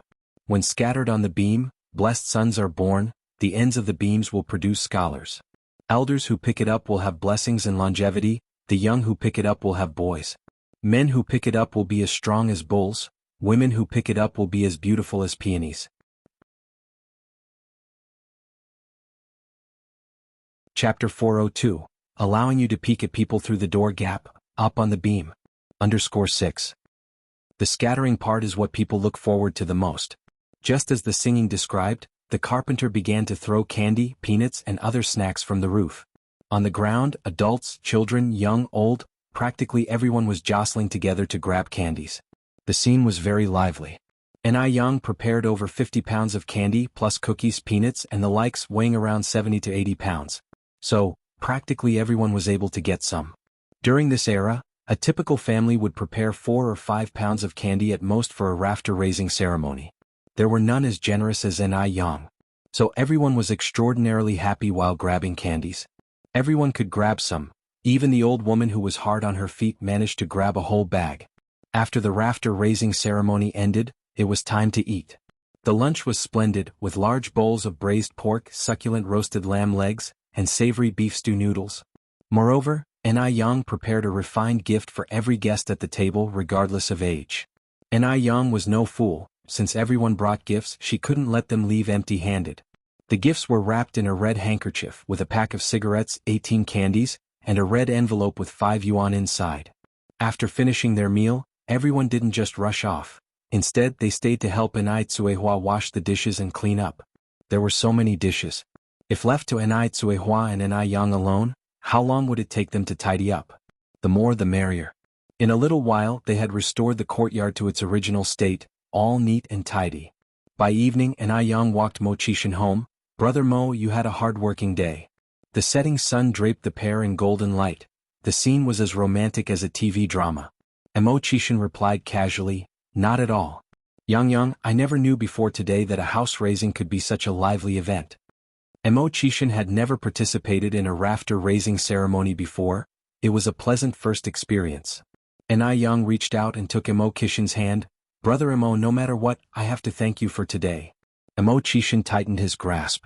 With a faint smile on his lips, he said, Yang, if you really want to thank me, do it in a more practical way." Enai Yang knew he was teasing her again and raised her eyebrows slightly. "You're thinking quite prettily, huh? Do you know what I'm thinking?" Mo Qixin looked down at Enai Yang's profile. Under the setting sun, her profile seemed to glow. Her clear eyes hid constellations of stars, making people wish they could offer her everything beautiful in this world. "Wake up, stop dreaming." Enai Yang removed her hand and pinched Mo Qixin's face. "It's daytime, not the time for dreams." Mo Qixin's face reddened from the pinch. He didn't make a sound, only a softened smile spread across his face. "Oh right." Enai Yang suddenly changed her tone. "Brother Mo, did you hire a teacher for Xiaodai yet?" "I did." Mo Qixin replied. "Also, the publishers have been contacted. They think highly of Xiaodai's writings, saying she has the potential to become a writer." Enai Yang nodded. "Xiaodai has always been smart." Enai Yang grinned subtly. "Li Xianxian's downfall is near. It's not far now." With a curve of her lips, Enai Yang thought deeply. When they reached the fork in the road, Mo Qixin halted. "Okay, Yang, this is far enough. Better get back now." "Okay, brother Mo, take your time on the road, be careful."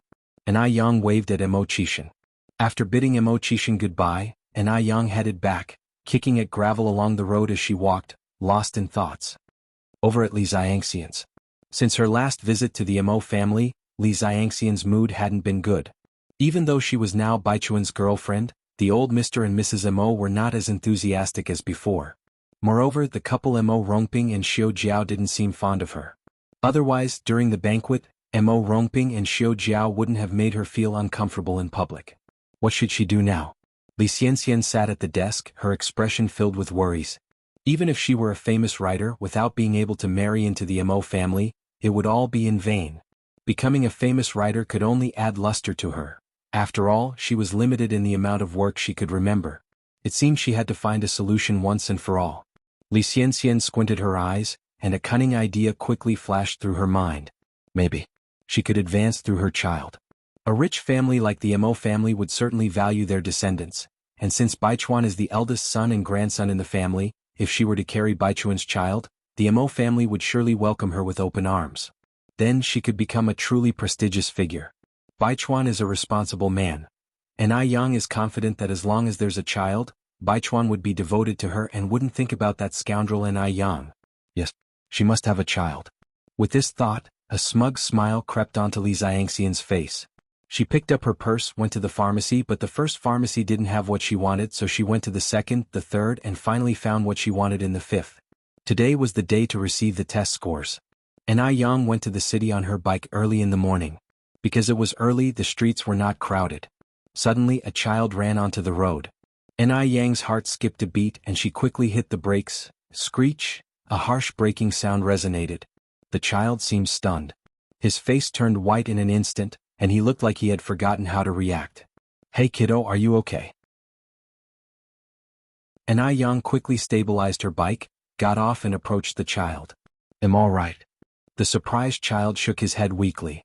This was a boy of about 4 or 5. Because of malnutrition he was thin and pale. His clothes were ragged. One foot had a shoe on, the other did not. "Where are your parents, kiddo?"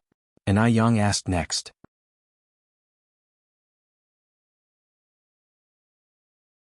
Chapter 403, Even more beautiful than a fairy, the mother-daughter duo who are actresses one. The little boy looked up at Yang, fear in his eyes as if shrouded by a layer of gray. After a moment he spoke in a tear-choked voice, "My dad is at home, can you not look for him, please?" Yang laughed and said, "Don't worry, I won't look for him. Little one, remember to be cautious when crossing the roads. Stick to the pavements, no running. It's dangerous, understand?" The little boy nodded, his eyes welling up with tears. Yang took out some candies from her pocket. "Here, have this and stop crying. Big boys don't cry, they only shed blood." The little boy looked at the colorful candy, wiped his tears away but didn't dare take it. There was something profoundly humbling about the gesture. "Take it, no need to be polite with me." Yang shoved the candy into the boy's hand and pocket. "By the way, what's your name?" The little boy sniffled, "I am Fua." Yang gently patted Fua's head. "Fua, I'm leaving now." Fua nodded. After Yang left, Fua took a piece of candy out of his pocket. He carefully unwrapped it and put the candy in his mouth. Tasted so sweet. So sweet. "So, this is what candy tastes like." Fua held the candy wrapper up to his eyes, looking up at the sun. Through the dyed candy wrapper, the sun, the pedestrians, and the roadside scenery all turned into a rainbow of colors. After trying one piece of candy, Fua didn't dare to eat a second. Such delicious candy, his father would surely like it. Lost in his thoughts, Fua hurriedly started homewards. Fua lived in a cramped courtyard shared by 7 or 8 families. A few kids were playing hide-and-seek in the yard, their laughter echoing around. Fua watched from a distance, his eyes filled with longing. The wild child raised without a mother is back. Wild child. Wild child. The kids hopped around Fua, teasing him. Fua lowered his head, biting his lip, and quickly walked towards his home, pushing the door to enter. The moment the door was opened, the strong smell of traditional medicine hit him. The window in the room was shut and it was dim inside. Fua picked up a stool, stood on it and opened the window, propping it open with a stick. The strong light streamed in from the window, causing the man on the bed to open his eyes. Looking at the mosquito net hanging overhead, torn and worn, the man's eyes were filled with despair. He hadn't died yet. When would this kind of life end? "Dad." Fua ran to the bed and stood on his toes to look at the man. "You little devil. Why haven't you left yet?" The man's gaze suddenly turned fierce. "Dad," Fua sniffled, attempting to hold back his tears, "I have candy. Eating it will make you better." Fua took out a handful of candy from his pocket and placed them by the man's pillow. "Dad, let me unwrap one for you to try." The man yelled angrily, "Get out. Get the hell out of here right now." "I want leave." Fua stubbornly wiped his tears away. "Fua is your son. Fua is not leaving anywhere." "Leave." The man closed his eyes, hiding the sorrow in them. He had to play both father and mother roles, and it hadn't been easy raising the child. How could he bear to chase Fua away? But he was helpless. Now bedridden, he needed someone to care for him for even the simplest of tasks. Fua was only 5 years old. How could he burden his child? Even if Fua was taken away by someone else, it would be better than staying with him, a cripple. "Dad," Fua sobbed, "please don't drive me away. It'll be good, I won't make you angry again." He couldn't leave. If he left, what would happen to his dad? He couldn't leave his father all alone. The man let out a sigh, his eyes welling up with tears. Chokingly he said, "Go? I won't go. If I must go, we'll go together." The man suddenly opened his eyes, staring fiercely at Fua. He angrily retorted, "Following me will only lead you to death. Your mother is already gone. Why won't you leave? Go far away from me. So I won't have to be annoyed by your sight. You're just like your goddamn mother, bringing bad luck. Only if you, this jinx, leaves will I have good days." While he was crying, Fua, with trembling hands, unwrapped the candy and put the red candy in the man's mouth. "Dad, have a piece of candy. This candy is really sweet, I tasted it."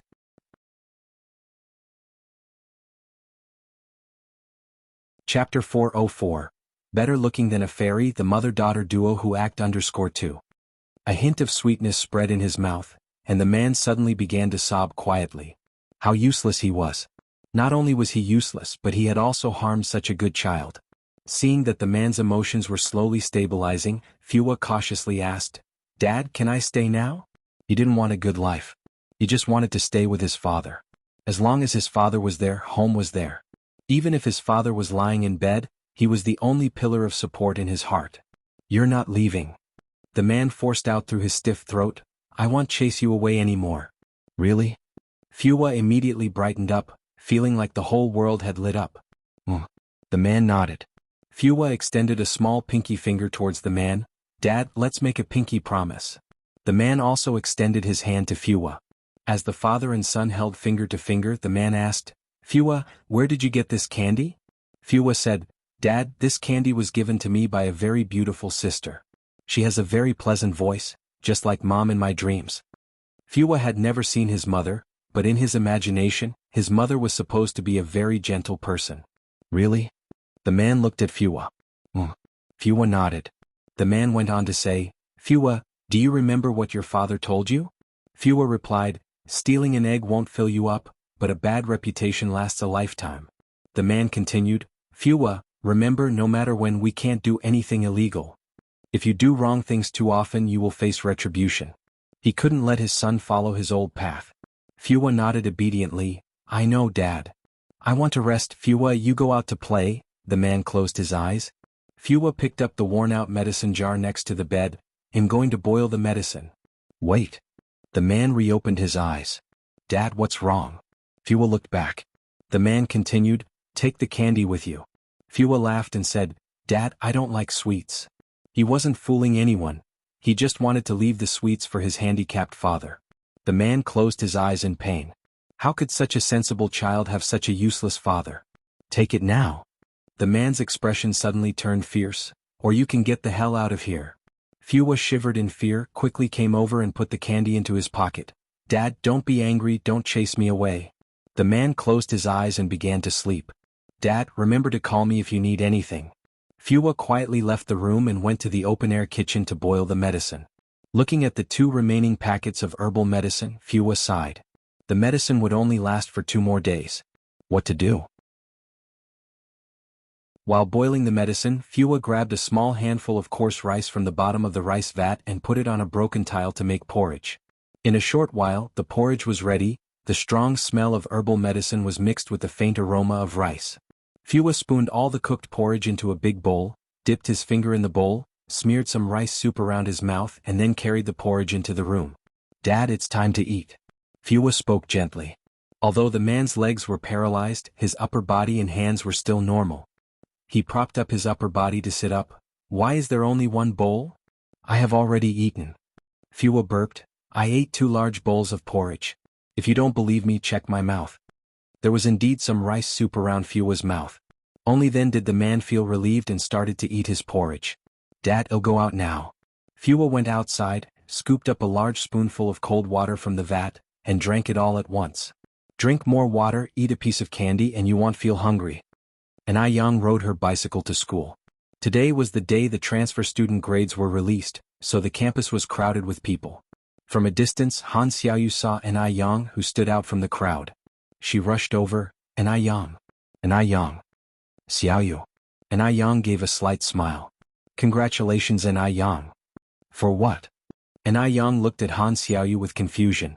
Han Xiaoyu was surprised and said, Yang, you don't know yet? Know what?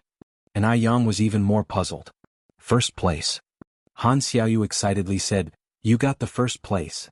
Although Yang had the foundation from her past life and was quite confident about this test, she really hadn't expected that she would achieve first place.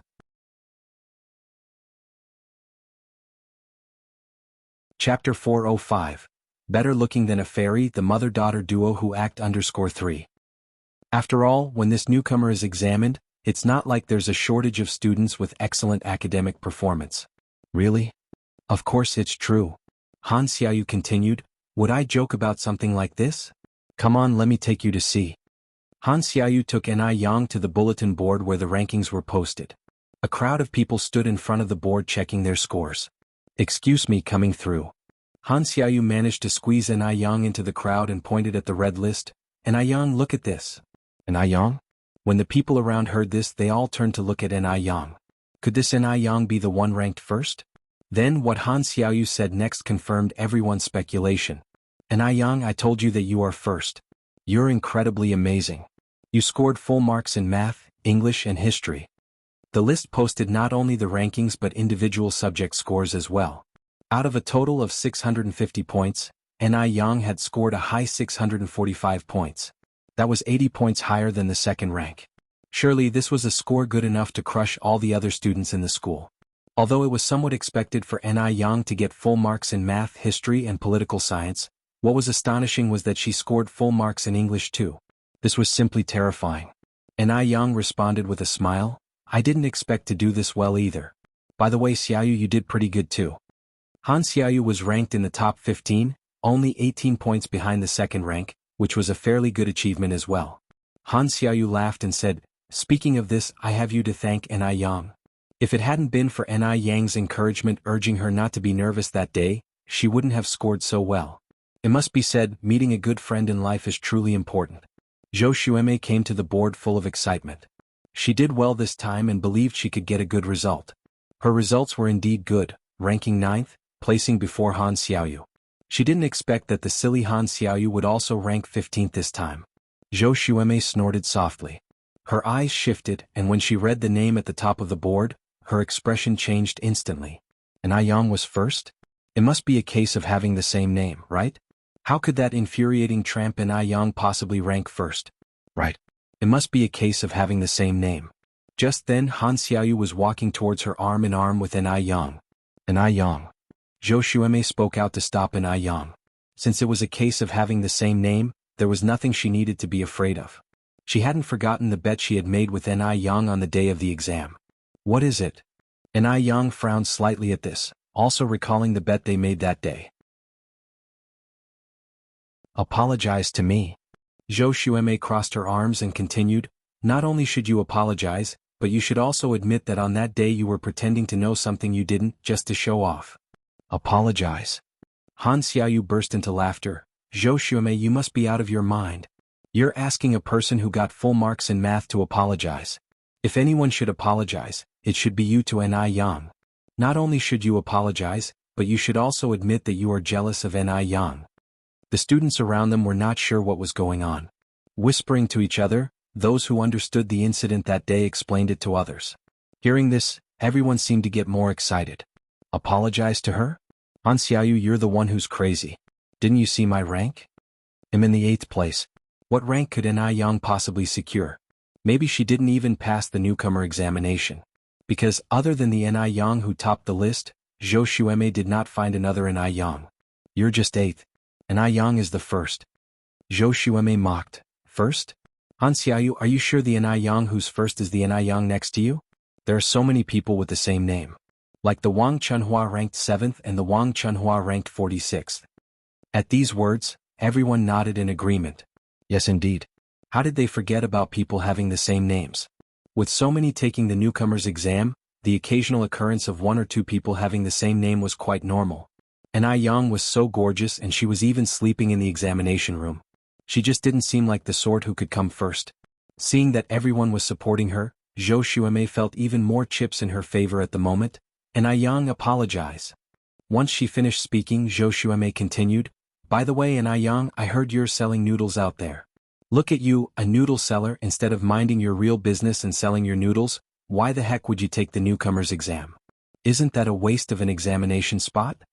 In this era, working as a self-employed individual was regarded as the least promising career, even not as respected as the beggars on the street.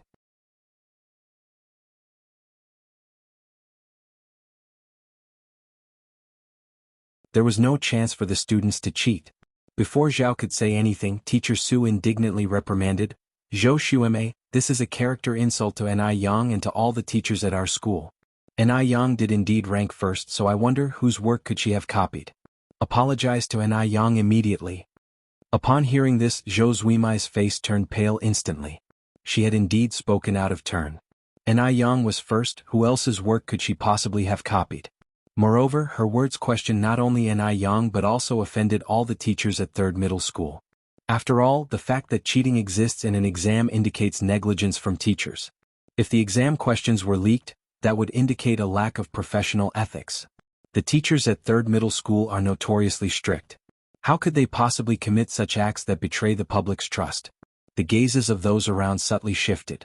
They too had initially questioned if Ni Yang cheated. But after hearing Teacher Zu's words, they instantly came to a sudden realization. Zhou Xuemei bit her lip, seemingly incapable of uttering the 3 words, "I'm sorry." She didn't want to apologize to an Yang. She especially didn't want to apologize to a sole proprietor. Why should a sole proprietor earn the first place in a transfer student exam? This was utterly unbearable. An Yang slightly smiled and said to Zhou Xuemei, "If you really don't want to apologize, then I won't force it. After all, you've been busy being jealous and accusing others. Slandering people has become your habit. How could I possibly try to correct it?" An Yang's retorted Zhou Xuemei's mockery, tactfully giving it back to her. Though not a single harsh word was uttered, each and every one sliced to the quick. Zhou Xuemei's face turned exceedingly unsightly. In front of the principal and so many students, she lost face completely. Chapter 407. Better looking than a fairy, the mother-daughter duo who act _5. As she finished speaking, an Yang turned to greet Principal Zhao and Teacher Su politely. Both Principal Zhao and Teacher Su nodded with satisfaction. This girl in front of them was not arrogant or impulsive. She was courteous, kind-hearted yet still sharp-edged. She wouldn't let people oppress her. Indeed, she was a well-rounded good kid. Teacher Su then said, "An Yang, I'll take you to our class." An Yang was now a member of their class. What an honor it was to be part of them. "All right." An Yang nodded, "Thank you, Teacher Su." Not everyone gets a one-on-one chance to be taken to class by a teacher. The rest had been allocated to different classes based on their test scores. They had to find their classrooms by themselves. An Yang was an exception. After greeting Han Xiaoyu, an Yang followed Teacher Su towards the direction of the classroom. The class that an Yang was in now was Class 5.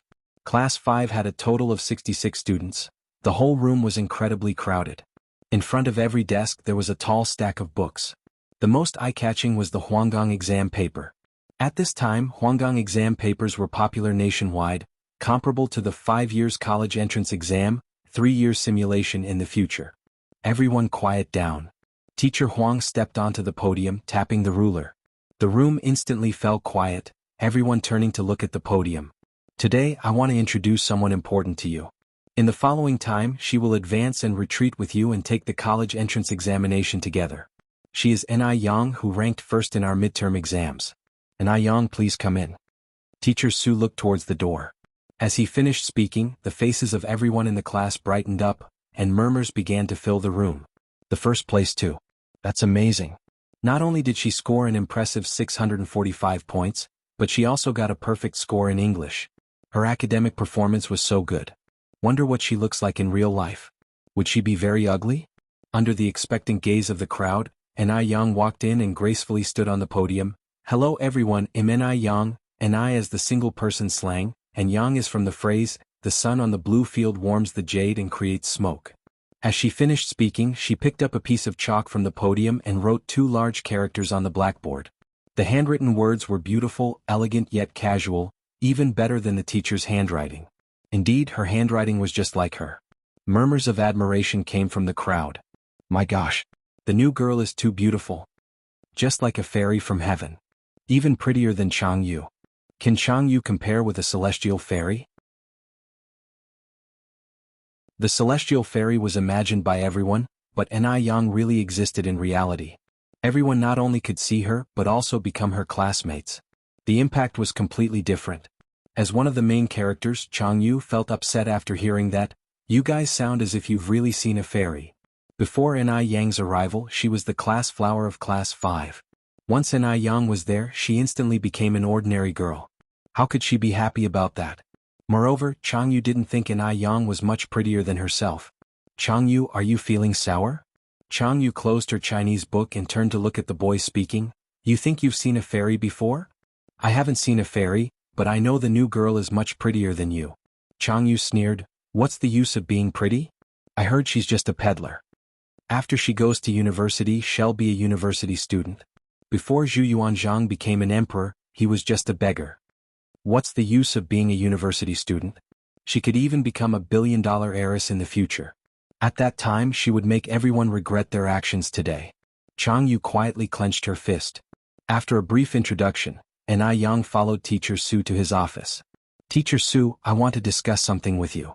"Go ahead." Teacher Su really liked this student. As long as An Yang's request was not too excessive, he would agree. An Yang continued, Can I come to school only for exams in the future? I'd like to arrange my own time for the rest of the days. Ah, what? Teacher Su was somewhat surprised. And Yang said, rest assured Teacher Su, I will study diligently at home. If I don't do well in a test, I will immediately return to school. And Yang's business couldn't afford a moment's neglect now, and she also planned to expand her business. If she wasted a whole year, she would miss many opportunities. Teacher Su hesitated a bit. That doesn't comply with the school rules? It didn't make sense for the student not to attend school. What if her performance drops?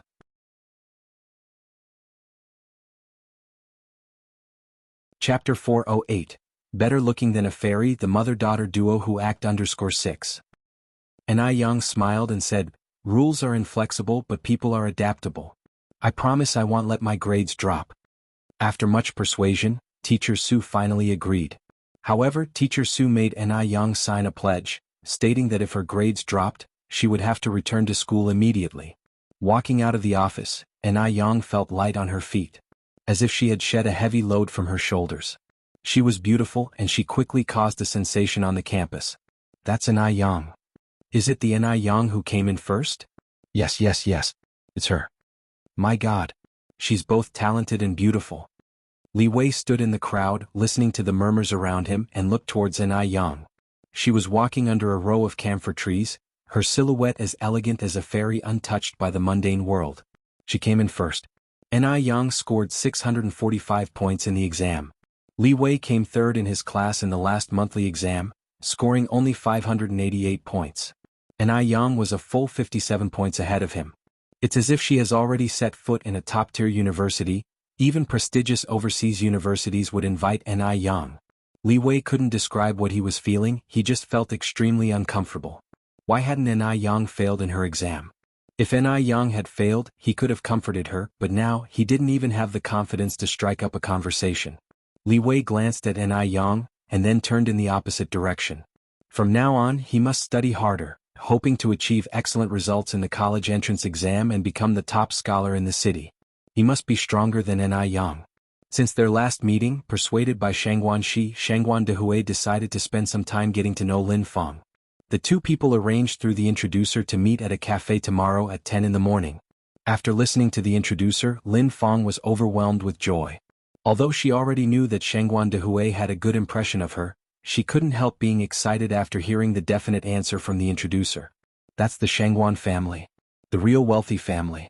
After sending the introducer away, Lin looked at Jianghu. Xiaoya, what do you think your mother should wear tomorrow? Jianghu was also happy about this. Mom, it's your first date with Uncle Shangguan, it's better to dress dignified and restrained. How about this, I'll go with you to select a dress at the mall. Sounds good. Lin Feng nodded. Mother and daughter ignored the cry of hunger from the storeroom, directly walked out of the house, and went to the department store to buy clothes. Eventually Lin Feng bought a wine-red dress and a pair of high heels. It cost her 68 yuan, which was equivalent to her 2 months' salary. She felt heartache when paying, but thinking that she was about to become a wealthy lady, she didn't feel anything anymore. You can't make an omelette without breaking eggs. As long as she could marry into a wealthy family, not to mention 68 yuan, even if it was 680 yuan, she would be willing to spend it. After buying the clothes, the mother and daughter happily left the department store. Just as they left the front door of the mall, Lin Feng was bumped into by a raggedly dressed child. I'm sorry. I didn't mean to. The child immediately apologized. You're disgusting. Stay away from me. Lin Feng pushed the child to the ground. Mom? Jianghu pulled at Lin Feng's sleeve and signaled her to look ahead with her eyes. Looking around, she saw Shangguan Shi and Shangguan Dehui approaching them, arm in arm. It looked like they hadn't seen what happened just now. Lin Feng's face changed and she quickly helped the child up and said warmly, Are you okay, dear? It's all my fault. I wasn't careful. To prevent the child from crying, Lin Feng took out a yuan and slipped it into the child's pocket, warning in a low voice, Cooperate with me and this yuan is yours. The child felt the coin in his pocket and nodded. Then Lin Feng said, What's your name, dear? How old are you? Why are you here alone? Where are your parents? I'm Fua, 5 years old. I came out to play by myself and my daddy is at home. They were almost out of rice at home, and Fua was trying to find something edible in the garbage bins.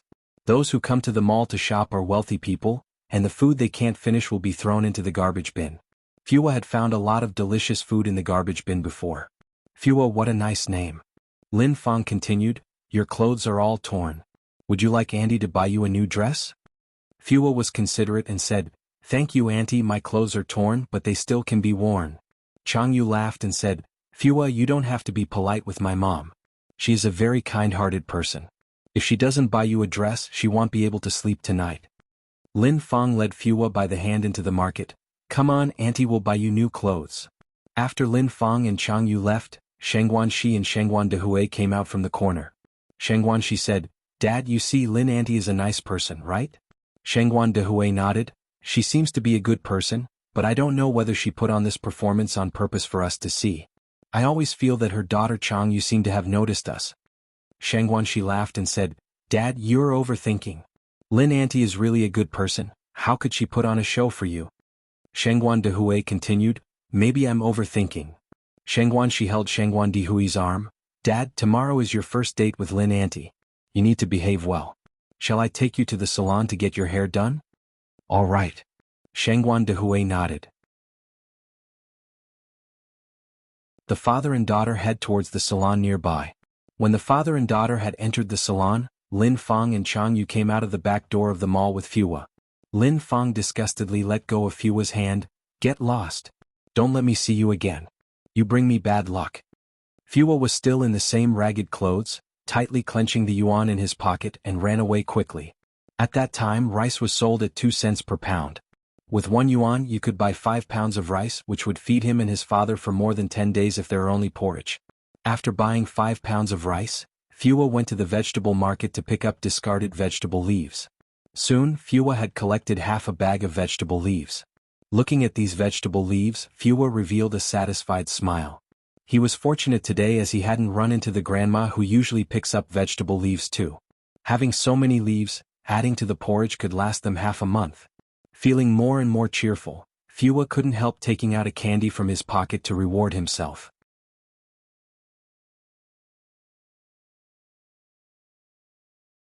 Chapter 409. Corporate Development and Culture. Fua is the son of Li Xianxia. _1 After coming out of school, Yang went to the flower and bird market. It's Tuesday today and not many people are at the flower and bird market. This is the largest flower and bird market in Beijing, covering over 1,000 square meters with rows of stalls held up by plastic canopies. Yang approached a green plant stall, picked up a piece of water lily rhizome and asked, how much is this water lily, boss? The rhizomes of water lilies are different from those of lotus. The rhizome of a lotus is edible lotus root, but the rhizome of a water lily is a tuber, much like a knotted lump of wood. The water lilies are 5 cents each, the boss replied. Yang continued, it'll take 10 and 12 goldfish. Seeing Yang buying so much, the green plant boss instantly became more enthusiastic. Okay young lady, I'll pack these up for you. Do you want anything else in addition to these? How much is this mina?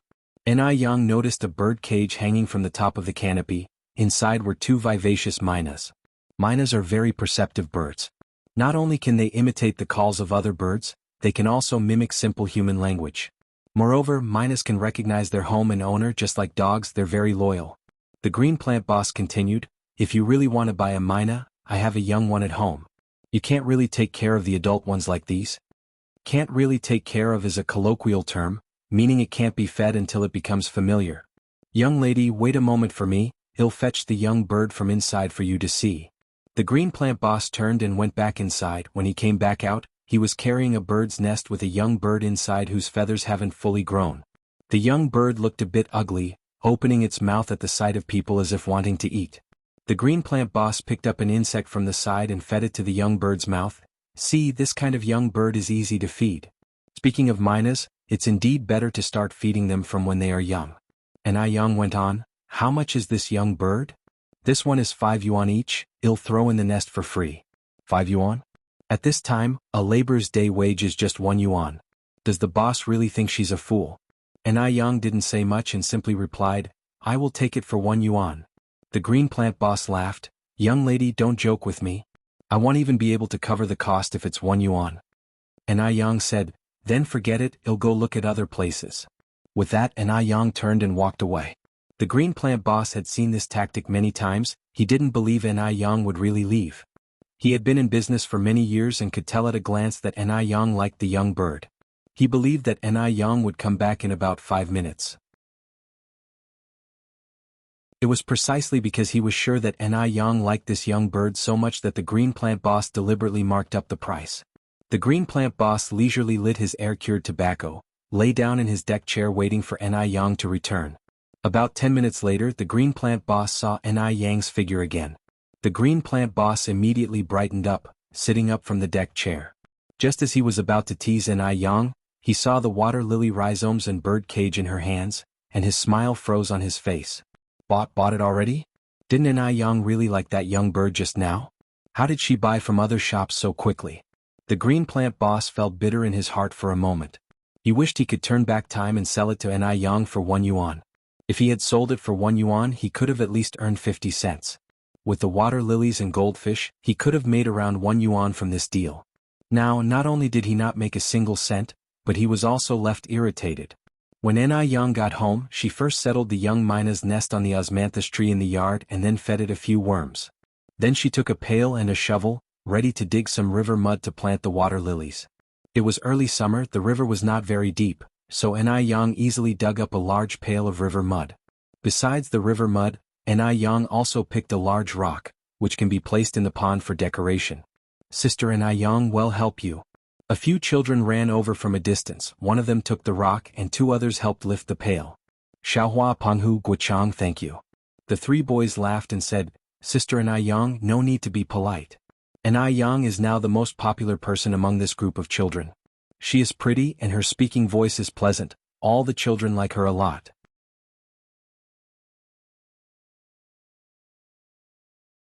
Chapter 410. Business Development and Culture. Fua is the son of Li Xianxia. _2. As soon as they arrived at the Ni family's courtyard, the children dropped everything and bolted. They did this because Ni Yang was just too warm-hearted. If they didn't run away quickly, Ni Yang would definitely give them more candies and snacks. The kids weren't helping Sister Ni Yang just for food. Though they were young, they were sensible. Looking at the children scampering away, a faint smile floated on Ni Yang's face, and the sunlight shining through the leaves dappled her with a halo. If the scene had to be described in 2 phrases, they would be, the time is peaceful, life is stable. Having brought the buckets and stones into the yard, Ni Yang began planting her water lilies. She poured river mud into the pond, burrowed the roots of the lilies into the muck, then filled it with water and set the goldfish in. The goldfish proved resilient. They swam happily through the pond as soon as they were put in. The pond's drainage and waste system were designed exceptionally. There was no need to worry about foul-smelling water. Now all that was left was to wait for the lily pads to sprout. 6th sister-in-law. Wu Daming's voice called from outside. It's here. Ni Yang rolled up her sleeve and walked outside. 6th sister-in-law. Wu Daming hopped off the farm vehicle. I have delivered the sterilizer and the other machines. Which room do you want me to move them into? Ni Yang smiled and replied, move them to the new house. While building the new house, Ni Yang designed 3 additional small bungalows behind it for a sterile room to make skincare products.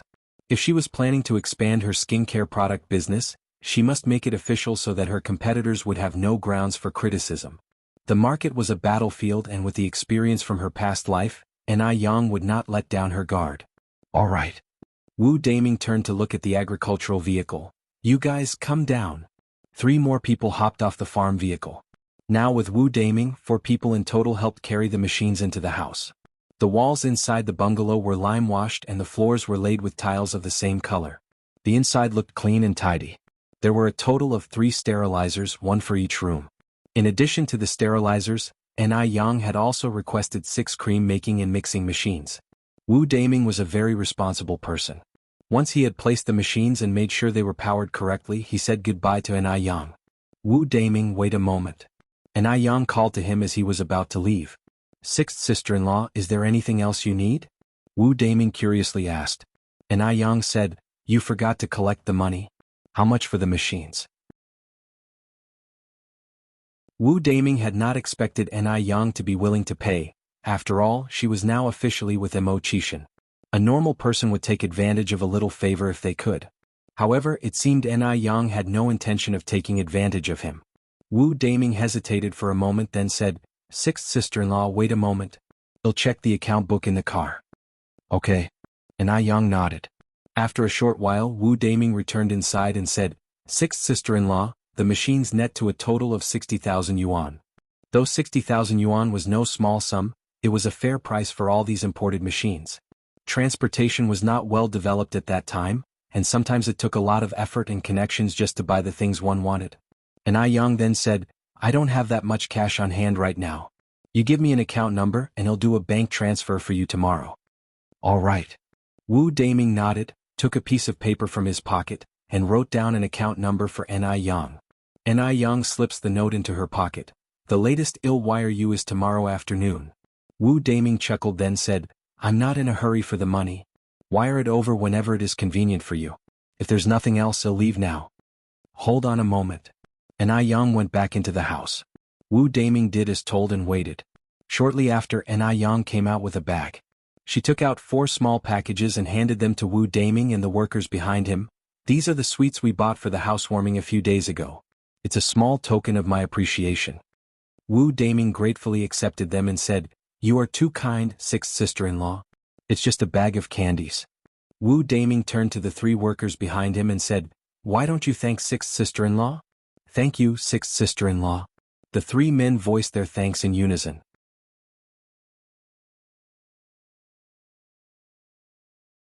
Chapter 411. Business Development and Culture. Fua is the son of Li Xianxia. _3. Sister Li will be heading back now. All right. Take care on the way and be safe. And Yang escorted the 4 of them out. Upon getting into the car, one of the workers opened the bag of candy given by Yang and exclaimed in surprise, "Wow! Sister Li is so generous. There's not just candy in here but cigarettes too." "Cigarettes?" The others, upon hearing this, immediately perked up. They quickly opened their bags to discover that besides candy, there was indeed a pack of cigarettes. Another worker exclaimed, "There's a red envelope. Do any of you have a red envelope?" "Seriously, there's a red envelope?" Wu Daming, who was driving, asked in disbelief. "Yes, there's a red envelope," the worker replied while opening it. "I just don't know if it's empty." One worker who had already opened theirs joyfully declared, "It's not empty, there's money in it. I have 18 yuan here, check how much you guys have." "I also have 18 yuan. "Me too." Wu Daming pulled the car over to the side of the road and opened his own bag of candy to check. Heavens! Inside there indeed was a red envelope and cigarettes. And Yang was incredibly sensible. It wasn't surprising she could manage business so well. Yang, who was here? And Tsuehua walked in from next door the moment Wu Daming had left. Although the new house was already built, it hadn't been finely decorated yet, so they were still temporarily living within Qingre. It was Wu Daming. And Yang explained, "Mom, Wu Daming sent over the machines for producing skincare products. Next month, the second Ice Touch Jade Skin physical store will open. We can think about hiring a few people to manage the skincare products."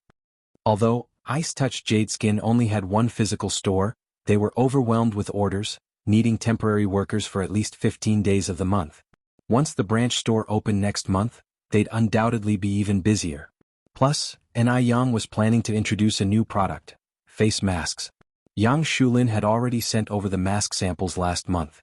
With Yang's confirmation that there were no issues, the mask sheets would arrive in bulk at the end of the month. And Tsuehua nodded, "Yang, how many people do you think we should hire?" And Yang thought for a moment, "Let's start with 5. All right, I'll mention it in the village tomorrow. Is the wage still 35 yuan? Let's set the wage at 40 yuan. And Yang continued, "Next month, I'll also raise Aunt Zhou and Aunt Wang's wages to 40 yuan. And Yang was a good boss. If she could afford meat, she wouldn't let her employees have thin gruel. Every employee's support and hard work is crucial to a company's success. If the employees don't love their job, it's only a matter of time before the company goes under." What makes employees love their job? Besides a good company culture, a good salary is crucial. All people are the same, no one works for love for no reason. And Yang, having started from the bottom, understood workers' psychology well. Consider a simple example. 2 best friends held the same job but they worked at different companies. If the salary of one was a third higher than the other, one wouldn't need to guess what would happen. The one earning less would attempt to switch to the other company, while the other would stay put, work hard, and not give anyone a chance to poach her. A company that makes its employees want to quit is not a good company. Nai Tsuehua never interfered in Nai Yang's business matters. She simply nodded her head and repeated, "All right, I'll bring it up in the village tomorrow. By the way, Mom, how much aloe vera and portulaca have we harvested lately?" Nai Yang asked. Nai Tsuehua replied, "All the aloe vera and portulaca we've harvested recently have been used to make skincare products. We have no inventory left." Ice-touch jade skin, due to its effectiveness, had become popular all over Beijing. People from nearby cities had even heard of it and came to buy it. The number of employees at the Ice-touch jade skin physical store had increased from the initial 4 to 6. No inventory left? Nai Yang frowned slightly. What about the roses? Nai Tsuehua replied, "We've harvested around 50 gene of roses. They've all been made into pure rose dew and rose essential oil. After distilling rose petals, 2 products can be extracted. One is rose essential oil and the other is pure rose dew. Approximately 0.0025 g of rose dew and 0.0002 g of essential oil can be made from a single gene of rose petals."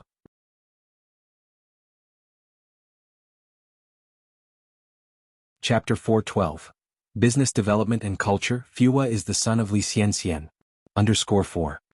Therefore, rose essential oil is the most expensive essential oil in the world, also known as the Queen of Essential Oils. Rose essential oil can balance female hormonal imbalances, nourish and relieve menstrual pain, improve menopausal discomfort, and has good effects on skincare, such as whitening and nourishing the face, promoting the breakdown of melanin, calming, reducing stress, and promoting sleep. Whether it is sold individually or added to skincare products, rose essential oil has a very good effect. Meanwhile, rose hydrosol can be used to make face masks. Nai Yang calculated in her mind, then said, 50 kilograms of roses can only produce 0.125 g of hydrosol and 0.001 g of essential oil, which is far from enough. Mom, tell everyone tomorrow not to grow early rice or late rice today, but instead grow roses, aloe vera, and portulaca. No matter how much they grow, I will buy it all. The villagers of Jianghu village are generally kind-hearted. They worry that buying too many aloes and roses will leave Nai Yang with a loss. Although growing flowers and aloe vera makes much more money than growing rice, each household only grows a small amount of them, primarily focusing on growing rice. After thinking about it, Nai Yang continued, "If no one believes me, tell them that if they want grow these plants, then I can only buy them from other villages. In fact, collecting these goods outside is very simple. The price given by Nai Yang is so high that as long as she opens her mouth, people will deliver goods to her doorstep." The reason why Nai Yang chose to purchase within Jianghu village is because she wants to lead everyone to prosperity. First small money, then big money. Okay, Mom understands. Nai Tsuehua replied. The next day, when Nai Tsuehua mentioned this matter under the big pagoda tree in the village center, everyone looked surprised. "Yang's mom, are you serious? You're not joking with us?" According to what Nai Yang said before, aloe 1 cent per kilogram, portulaca 1 cent per kilogram, rose 2 cents per kilogram. If they planted these crops on all their land, they would earn at least 1 to 2,000 yuan a year. What does earning 1 or 2,000 yuan a year mean? You have to know, at this time the monthly rent is only about 10 yuan.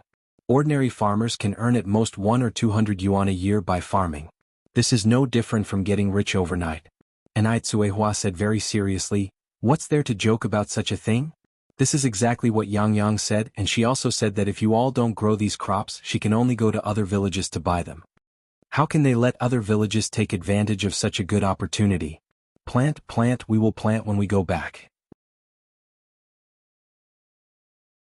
Our family was planning to sow rice seedlings tomorrow. Since you said so, Yang's mom, I will plant aloe vera when I go back. Then my family will grow more roses and portulaca. Yang really is our village's lucky star. Ever since she came to the village, our lives have been getting better and better, and we have more hope for the future. Yang's mom, you must have earned a lot of good karma in your previous life to have such a good daughter like Yang in this life. Hearing the praises for Nai Yang and Nai Tsuehua as a mother, was also happy. Nai Yang is now handling the remittance procedure for Wu Daming in the bank. This era is different from future ones. In the future, remittances can be handled in 3 seconds by just transferring an account on your mobile phone. But in this era, you need to personally go to the bank counter to handle it, and compare various pieces of information. It can't be done without 2 hours. Yang had been sitting at the counter for more than an hour, and only half of the procedures had been completed. Yang couldn't leave and couldn't do anything else while sitting here, so she bowed her head and wrote a corporate planning book on the counter. When her information is needed for verification, the bank teller can just call her. Miss Ni. The teller's voice echoed in the air again. Yang looked up and saw a handsome face. This is Xianxia. Where did the female teller just go? Xianxia seemed to see Yang's confusion, smiled and explained, my colleague needed to go out for a while, so she asked me to cover for her on the counter. Yang nodded, Mr. Xianxia is a good leader. It is not easy for a bank president to do this.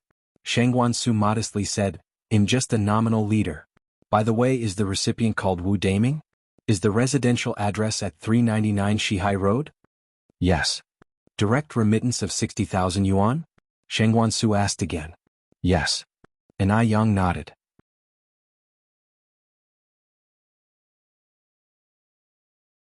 Chapter 413.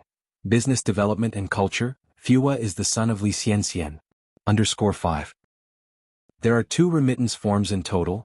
Do you need a copy of the form mailed to the recipient? Yang replied, send it over. After all, 60,000 yuan wasn't a small amount, and without a mobile phone to receive payment information in those days. Okay.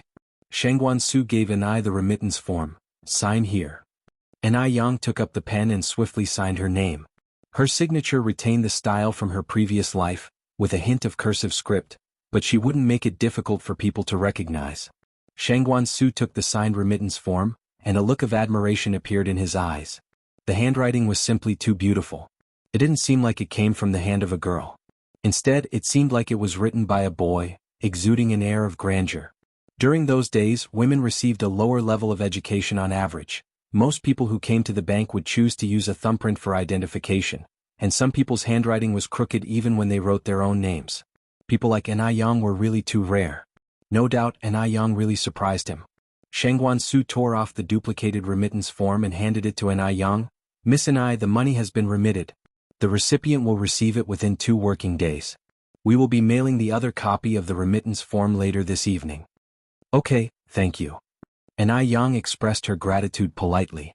Xianxia gave a light smile. You're welcome, it's what we should be doing. After Yang left, the staff whispered amongst themselves, do you think our bank manager has taken a shine to Miss Ni? Falling for Miss Ni isn't surprising at all, she's so beautiful and so rich. What exactly does Miss Ni do? How is she so rich? Miss Ni is the owner of New York Milk Tea Shop and Sour Fish Noodle Restaurant. Really? Of course it's true. Last time I went to buy milk tea, I saw Miss Ni helping out in the milk tea shop with my own eyes. A tall, attractive female employee came over, laughing and saying, our bank manager is from a wealthy family, a true blue blood. It wouldn't be possible for a sole proprietor like her to reach his level, right? Indeed. How could they forget that, no matter how rich or beautiful Yang was, she was ultimately just a sole proprietor? Yang parked her bicycle in front of a traditional Chinese medicine store. The moment she entered the main entrance of the medicine store, she saw the boss grabbing a child by the ear and cursing as he came out, little beast. A bastard born without a mother. You dare to steal from me? If it happens again, I'll teach you what 8-2 tastes like. The phrase 8-2 was a popular euphemism for being put in jail during that time. The child immediately knelt on the ground, holding onto the boss' leg and pleaded, please help my dad, boss. He's really ill. I only have one father. He cannot die, please. I'm bowing to you. As long as you agree to save my father, I can be your servant. If his father weren't so sick, he wouldn't have risked stealing the medicine. Get lost. Get out of here. I'm not a charity. People die every day in this world. If I were to save everyone, could I handle it? The store owner kicked the boy away. His words were realistic but also cruel. Yang went over and helped the child up. Are you all right? Upon looking, Yang was taken aback. Wasn't this the young boy Fua she met last time? Fua. Fua recognized the lady who had given him candy that day. Sister. Fua, what happened to you? Fua, holding back tears, said, Sister, my dad is very sick. Can you save him? Please. The compassionate nature of a doctor would not allow Yang to ignore such a plea. Where do you live? Take me to see your father. Upon hearing this, Fua, seeing the last glimmer of hope, his downcast eyes suddenly filled up with hope.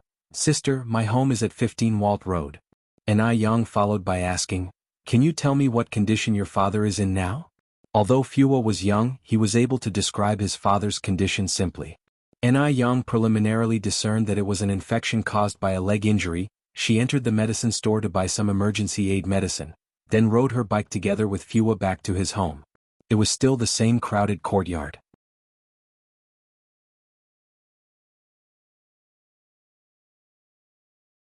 Chapter 414. Business Development and Culture. Fua is the son of Li Xianxia. _6. There were several children playing with mud in the courtyard. They wanted to tease Fua when they saw him approaching but stopped at the sight of Nai Yang, who was walking beside him. Children are often afraid of strangers after all. "Sister, my dad stays here." Fua pushed open the room door. The room was dimly lit and one could scarcely see a person lying on the bed. Fua swiftly got up with a stool and opened the window. Nai Yang walked to the bedside, seemed to tug at the man's eyelids a little, then sat down to take his pulse. The room was dirty and messy and it was filled with an unpleasant smell. But Nai Yang didn't seem to mind. Looking at Nai Yang, Fua's voice trembled a bit as he asked, "Sister, can my dad still be saved? His father has been running a high fever since midnight yesterday and hadn't had anything to eat or drink since. Your father will be fine, don't worry." Nai Yang's voice was soft and gentle, carrying a calming influence like a spring breeze in April. Feeling reassured, Fua asked, "Really?" Nai Yang nodded, "Absolutely." The man was not severely injured.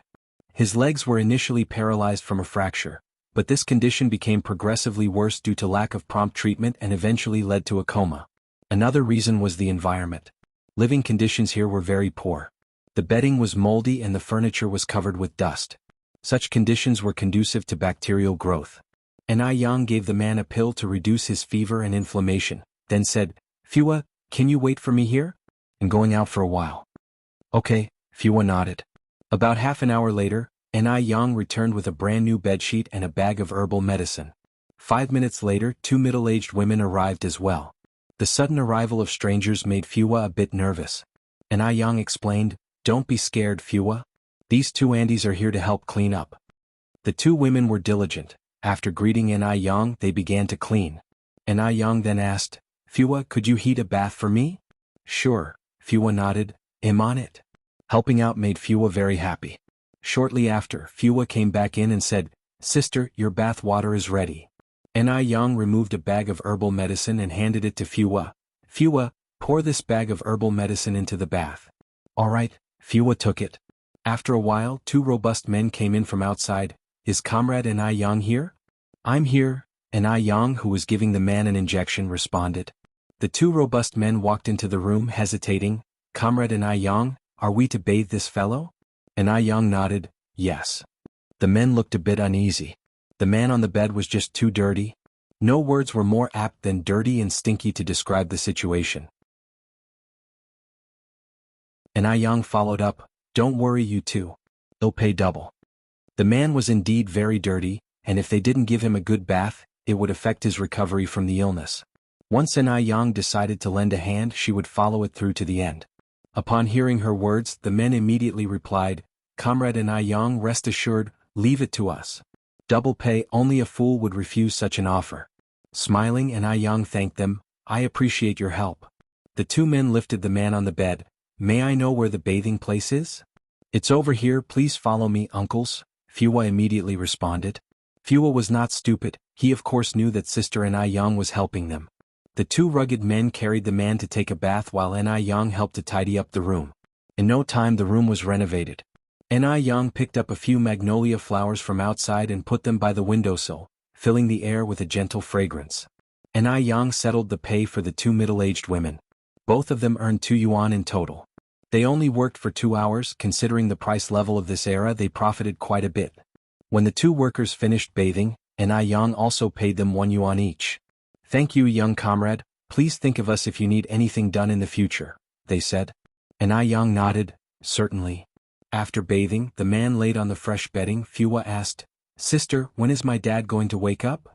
Nai Yang put her hand on the man's wrist and said, "Don't be anxious, Fua. Just wait a bit more." "Okay." Fua nodded. Nai Yang found 4 wooden sticks and gauze to fix the man's legs in place. "Sister, can my dad stand up again?" "Yes." Hearing this, Fua excitedly asked, "Sister, really? My dad can really stand up?" "Of course." And Yang reassured him with a gentle nod.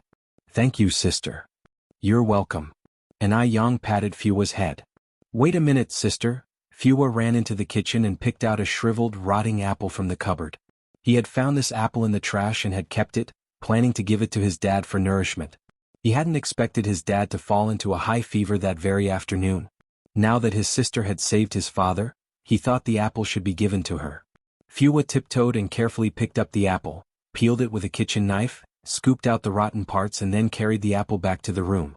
Fua ate all the peeled apple skin without wasting any. "Sister, this apple is for you to eat." Fua looked expectantly at Yang. "Thank you." Yang accepted it and took a bite. The apple was already rotting and it did not taste very good.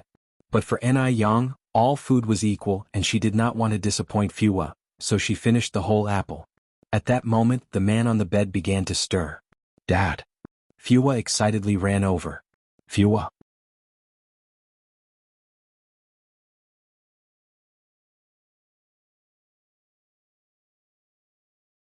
Chapter 415. Many years of red moles. The show is really good to watch. _1 and Yang continued, "May I ask, where is Fua's mother?" Hearing these words, Zhou Tianbao's expression darkened for a moment before he responded, "She's gone." Despite public claims that Fua's mother had died, Zhou Tianbao did not want to lie in front of Yang. "Haven't you tried searching for her?"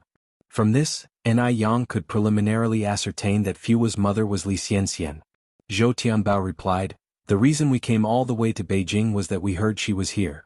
Yang nodded and comforted, "I believe you will find Fua's mother." Zhou Tianbao sighed, "Now, I'm just a useless man confined to a bed. Even if we found her, what could we do?" Yang smiled, "Rest assured your legs will get better." Upon hearing this, Zhou Tianbao's eyes lit up. "Really? Benefactor, can I really stand again?" "Yes." Yang nodded confidently, "I am a doctor, I don't make baseless promises. Trust me, as long as you take your medicine on time, your legs could be better in 10 days or at most half a month." Possibly no one could comprehend what it feels like for someone who has been bedridden for a long time to hear these words. Tears streamed down Zhou Tianbao's face. Thank you," Yang laughed. "Medicine is for the benefit of the people. Precision is paramount. It's a doctor's responsibility. Don't worry about it." "Benefactor, you really are a good person." Zhou Tianbao choked up, "Fua, you must kneel and thank our benefactor." Now that his resources were minimal, all he could do was ask Fua to kneel in gratitude. They would remember Yang's kindness forever. As Fua moved to kneel, Yang immediately stopped him. "You don't have to do this. I would have helped regardless of who it was." As it was getting late, Yang explained how Fua should prepare the medicine and what to pay attention to in his daily life, and then left their home. As Yang was leaving, he gave Fua 100 yuan. Fua and Zhou Tianbao wanted to refuse because Yang had already helped them so much. Not only did he treat him, buy them enough Chinese medicine and new bedding, but he also hired someone to bathe him, thoroughly cleaning their home. Since Zhou Tianbao had been paralyzed, he hadn't bathed. It may have just been his imagination, but after bathing he felt renewed. Yang said, "Fua's dad, you should accept it. After all, you're still bedridden, expenses are unavoidable. Though 100 yuan might not be much, it can resolve half a year's worth of living expenses. Once your legs are better and you are able to earn money, you can return it to me then." Only then did Zhou Tianbao allow Fua to accept it. With this 100 yuan, added to the hope of standing again, Zhou Tianbao felt more hopeful about the future. Zhou Tianbao instructed Fua, "Fua, you must remember this benefactor's grace for life. Without him you wouldn't have a father now. Your mother may have given birth to you, but she did not raise you for even one day. She doesn't deserve to be a mother. You could be unfilial to your mother, but you can't be an ungrateful wretch." Fua nodded wisely, "I know, Dad." At the Western restaurant, Shangguan Dehui arrived 20 minutes ahead of the agreed time. After all, this was his first date with Lin Feng, and arriving early was a basic show of respect to the woman. Where on earth was the rationale for letting a woman wait for a man? Time ticked by and an hour passed, but Lin Feng was still not there. What was going on? Shangguan Dehui checked his watch, and a trace of impatience was visible in his eyes. Shangguan Dehui, a college professor as his side gig, despised people who couldn't be punctual.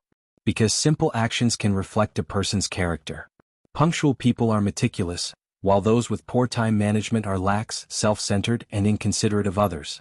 Just as Shangguan Dehui was about to leave the cafe, Lin Feng finally arrived late. She apologized. "I'm really sorry. I was supposed to be early, but I ran into a complication on my way here and kept you waiting." In reality, Lin Feng had purposely arrived late, wanting to test the extent of Shangguan Dehui's regard for her. It seemed that Shangguan Dehui was indeed very fond of her. After all, she was a whole 40 minutes late. If it were someone else, they would have certainly left by now.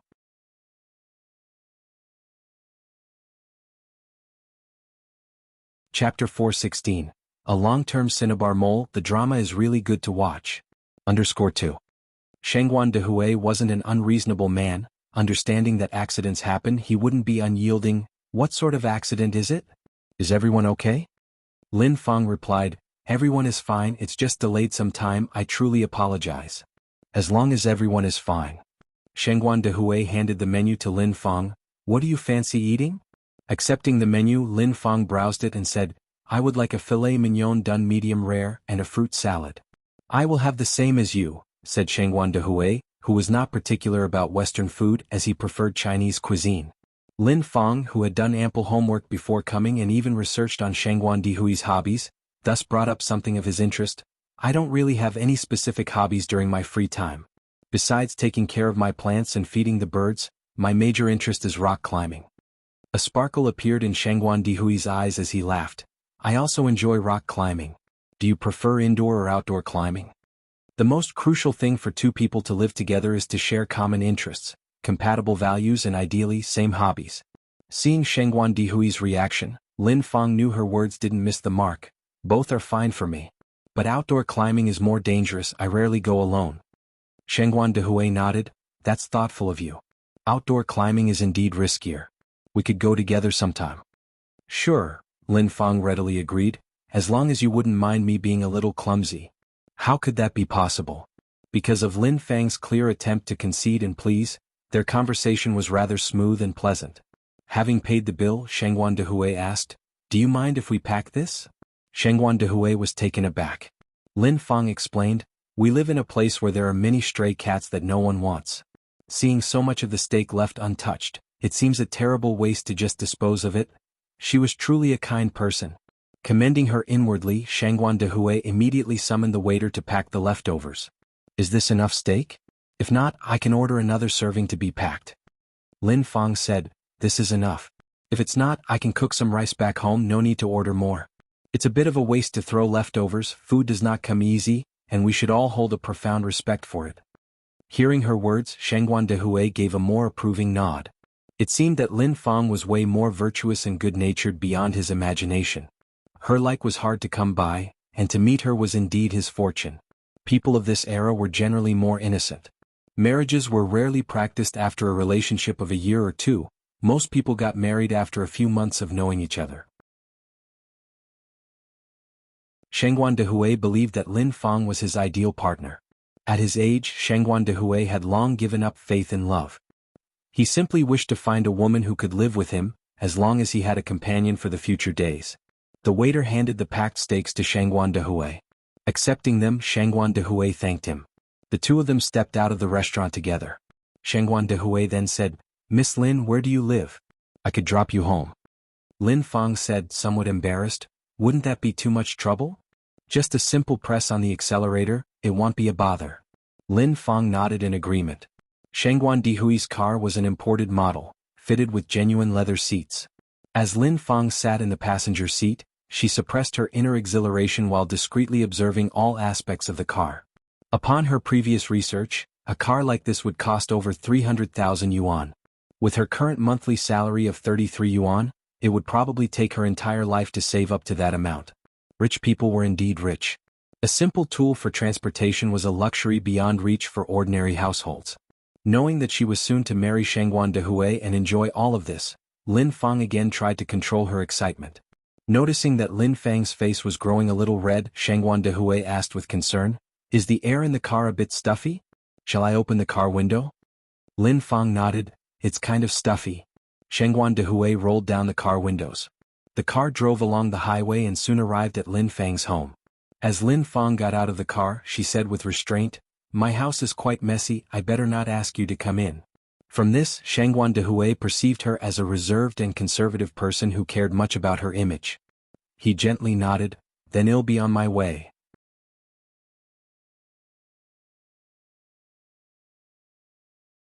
Chapter 417. Many Years of Red Moles. The show is really good to watch. _3. Drive slowly on the road and be careful. Lin Fang instructed. "I will." Shangguan Dehui nodded. After Shangguan Dehui left in his car, Lin Fang turned around and headed towards the apartment building. When she returned home, she could hear weak, desperate cries. "I'm so hungry, I want to eat. I need water too. I'm thirsty, I'm dying. Someone help." The old man had not eaten or drank all day, his lips were dry and cracked. How could he not be uncomfortable? Nevertheless, Lin Fang acted as if she hadn't heard any of the cries. She went straight to her room, lied down on her bed, and began to plan her lavish life of leisure. At the Shangguan's residence. As soon as Shangguan Dehui returned home, Mrs. Shangguan asked, "Dehui, how did your first date go today? How do you feel about the girl?" "She's someone I can live with," Shangguan Dehui answered. Old Mrs. Shangguan laughed. "So, you had a good impression of her?" Shangguan Dehui nodded. Hearing this, Mrs. Shangguan was very pleased. "Dehui, I'm relieved to see you letting go of the past and embracing new emotions." Yet, within Shangguan Dehui's heart, there was a deep, unforgettable mark. The person he couldn't forget wasn't the mother of Shangguan Su and Shangguan Shi, but a girl he had once met in the countryside when he was a young educated youth. This is what happened. One day when Shangguan Dehui, then a young educated youth, was looking after a forest on the mountain, he accidentally fell into a trap set by hunters. A girl, around 16 or 17, who had been herding cattle, had saved him. To save him, the young girl accidentally hurt her ankle. Shangguan Dehui was smitten with the girl at first sight. However, in those conservative times, they parted without even knowing each other's names. After some time, Shangguan Dehui eventually learnt the young girl's name and address, but she was nowhere to be found. She had vanished. Some people said she got married, others said she moved homes. In an age where communication was not as advanced, they lost touch from there. Later on, Shangguan Dehui started searching for her everywhere. Any whispers or rumors, reliable or not, he would chase after them, only to face disappointment every time. Eventually, Shangguan Dehui returned to the city. Unable to resist his family's pressure, he was forced to marry Su Fun, the mother of Shangguan Su and Shangguan Shi. Shangguan Dehui was responsible. Once he decided to marry Su Fun, he was determined to fulfill his responsibilities as a husband. They lived a relatively loving life. Unfortunately, Su Fun passed away due to complications during childbirth after giving birth to their twins, a boy and a girl. Since then, Shangguan Dehui remained single. Now, after 20 years, Shangguan Dehui has long forgotten what the girl looked like, having only seen her once. All he remembered was that people in the village used to call her Daya. At present, Shangguan Dehui no longer harbored any hope of finding her. After all, so many years have passed. Even if he found her, what would it change? Perhaps she's now the mother of several children. It's difficult to relive the past. Some people can only live in your heart. Thinking about the past, Shangguan Dehui's face was filled with sorrow.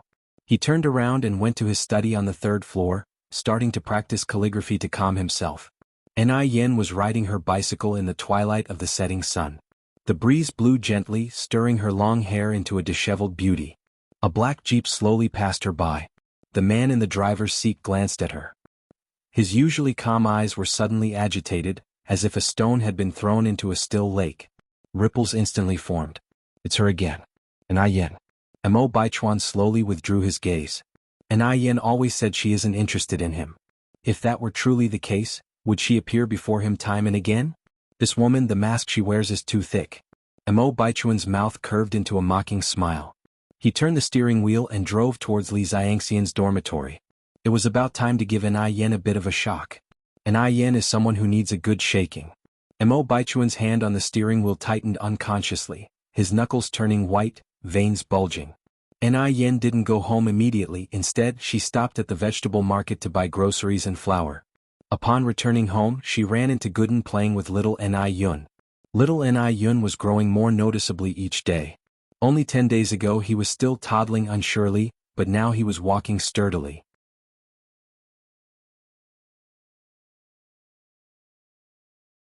Chapter 418. Many years of red moles. The show is really good to watch. _4. Little Ni Yun excitedly chased Gooden around the yard. Seeing Ni Yang come back, both big and small ran over to her. Sister Ni Yang. Sister. Little Ni Yun spread her arms wanting Ni Yang to hold her. Gooden sensibly said, Sister Ni Yang just got back from a bike ride and is tired. Little Yun Yun, let me hold you, okay? Sure. Little Ni Yun nodded her head. Ni Yang chuckled as she pinched little Ni Yun's face. Little Yun Yun, shall we say thank you to Brother Gooden? Duo. 11-month-old little Ni Yun was still a bit indistinct with her words. It's brother.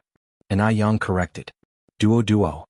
Little Ni Yun's serious face was too cute, making you want to squeeze her cheeks. Gooden laughed, saying, Sister Ni Yang, little Yun Yun is so silly. Ni Yang pinched little Ni Yun's nose. I think she's pretty silly too. Little Ni Yun, not even knowing the meaning of silly, started giggling happily. Sister Ni Yang. A shout came from outside the door. Gooden's eyes lit up. It's Debeo? He grabbed little Ni Yun and ran out the door. Debeo.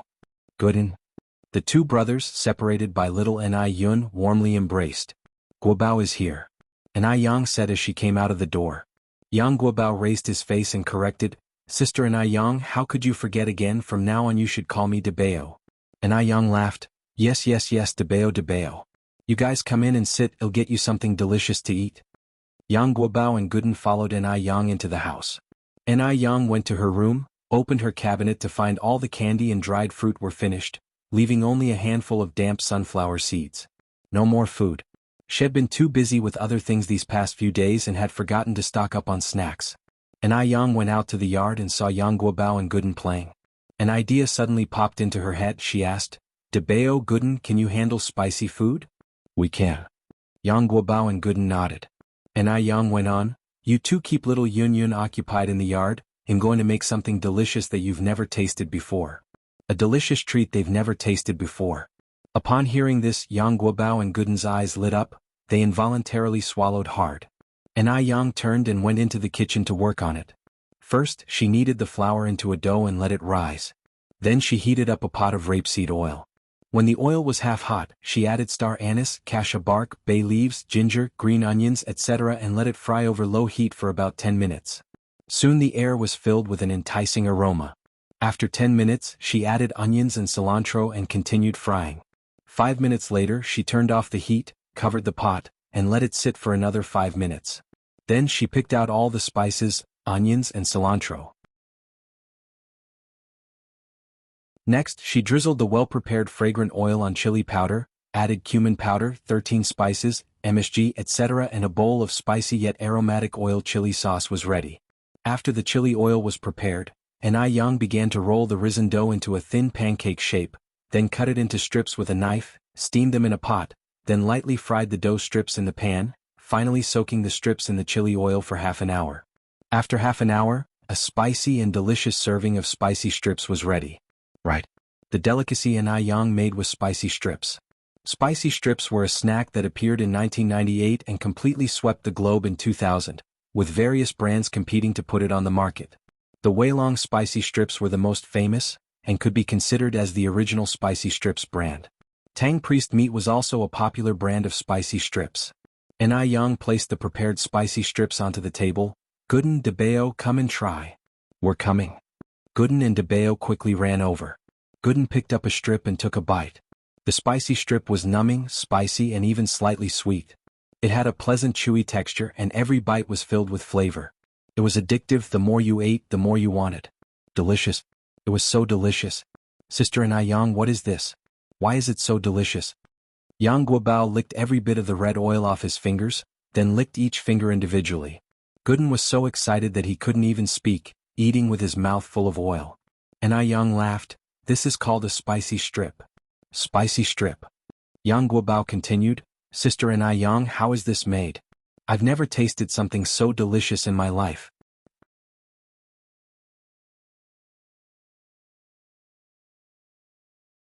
Chapter 419. Many years of red moles. The show is really good to watch. _5. Ni Yang explained, the origin of the spicy strips is Xiangnan Pingjiang.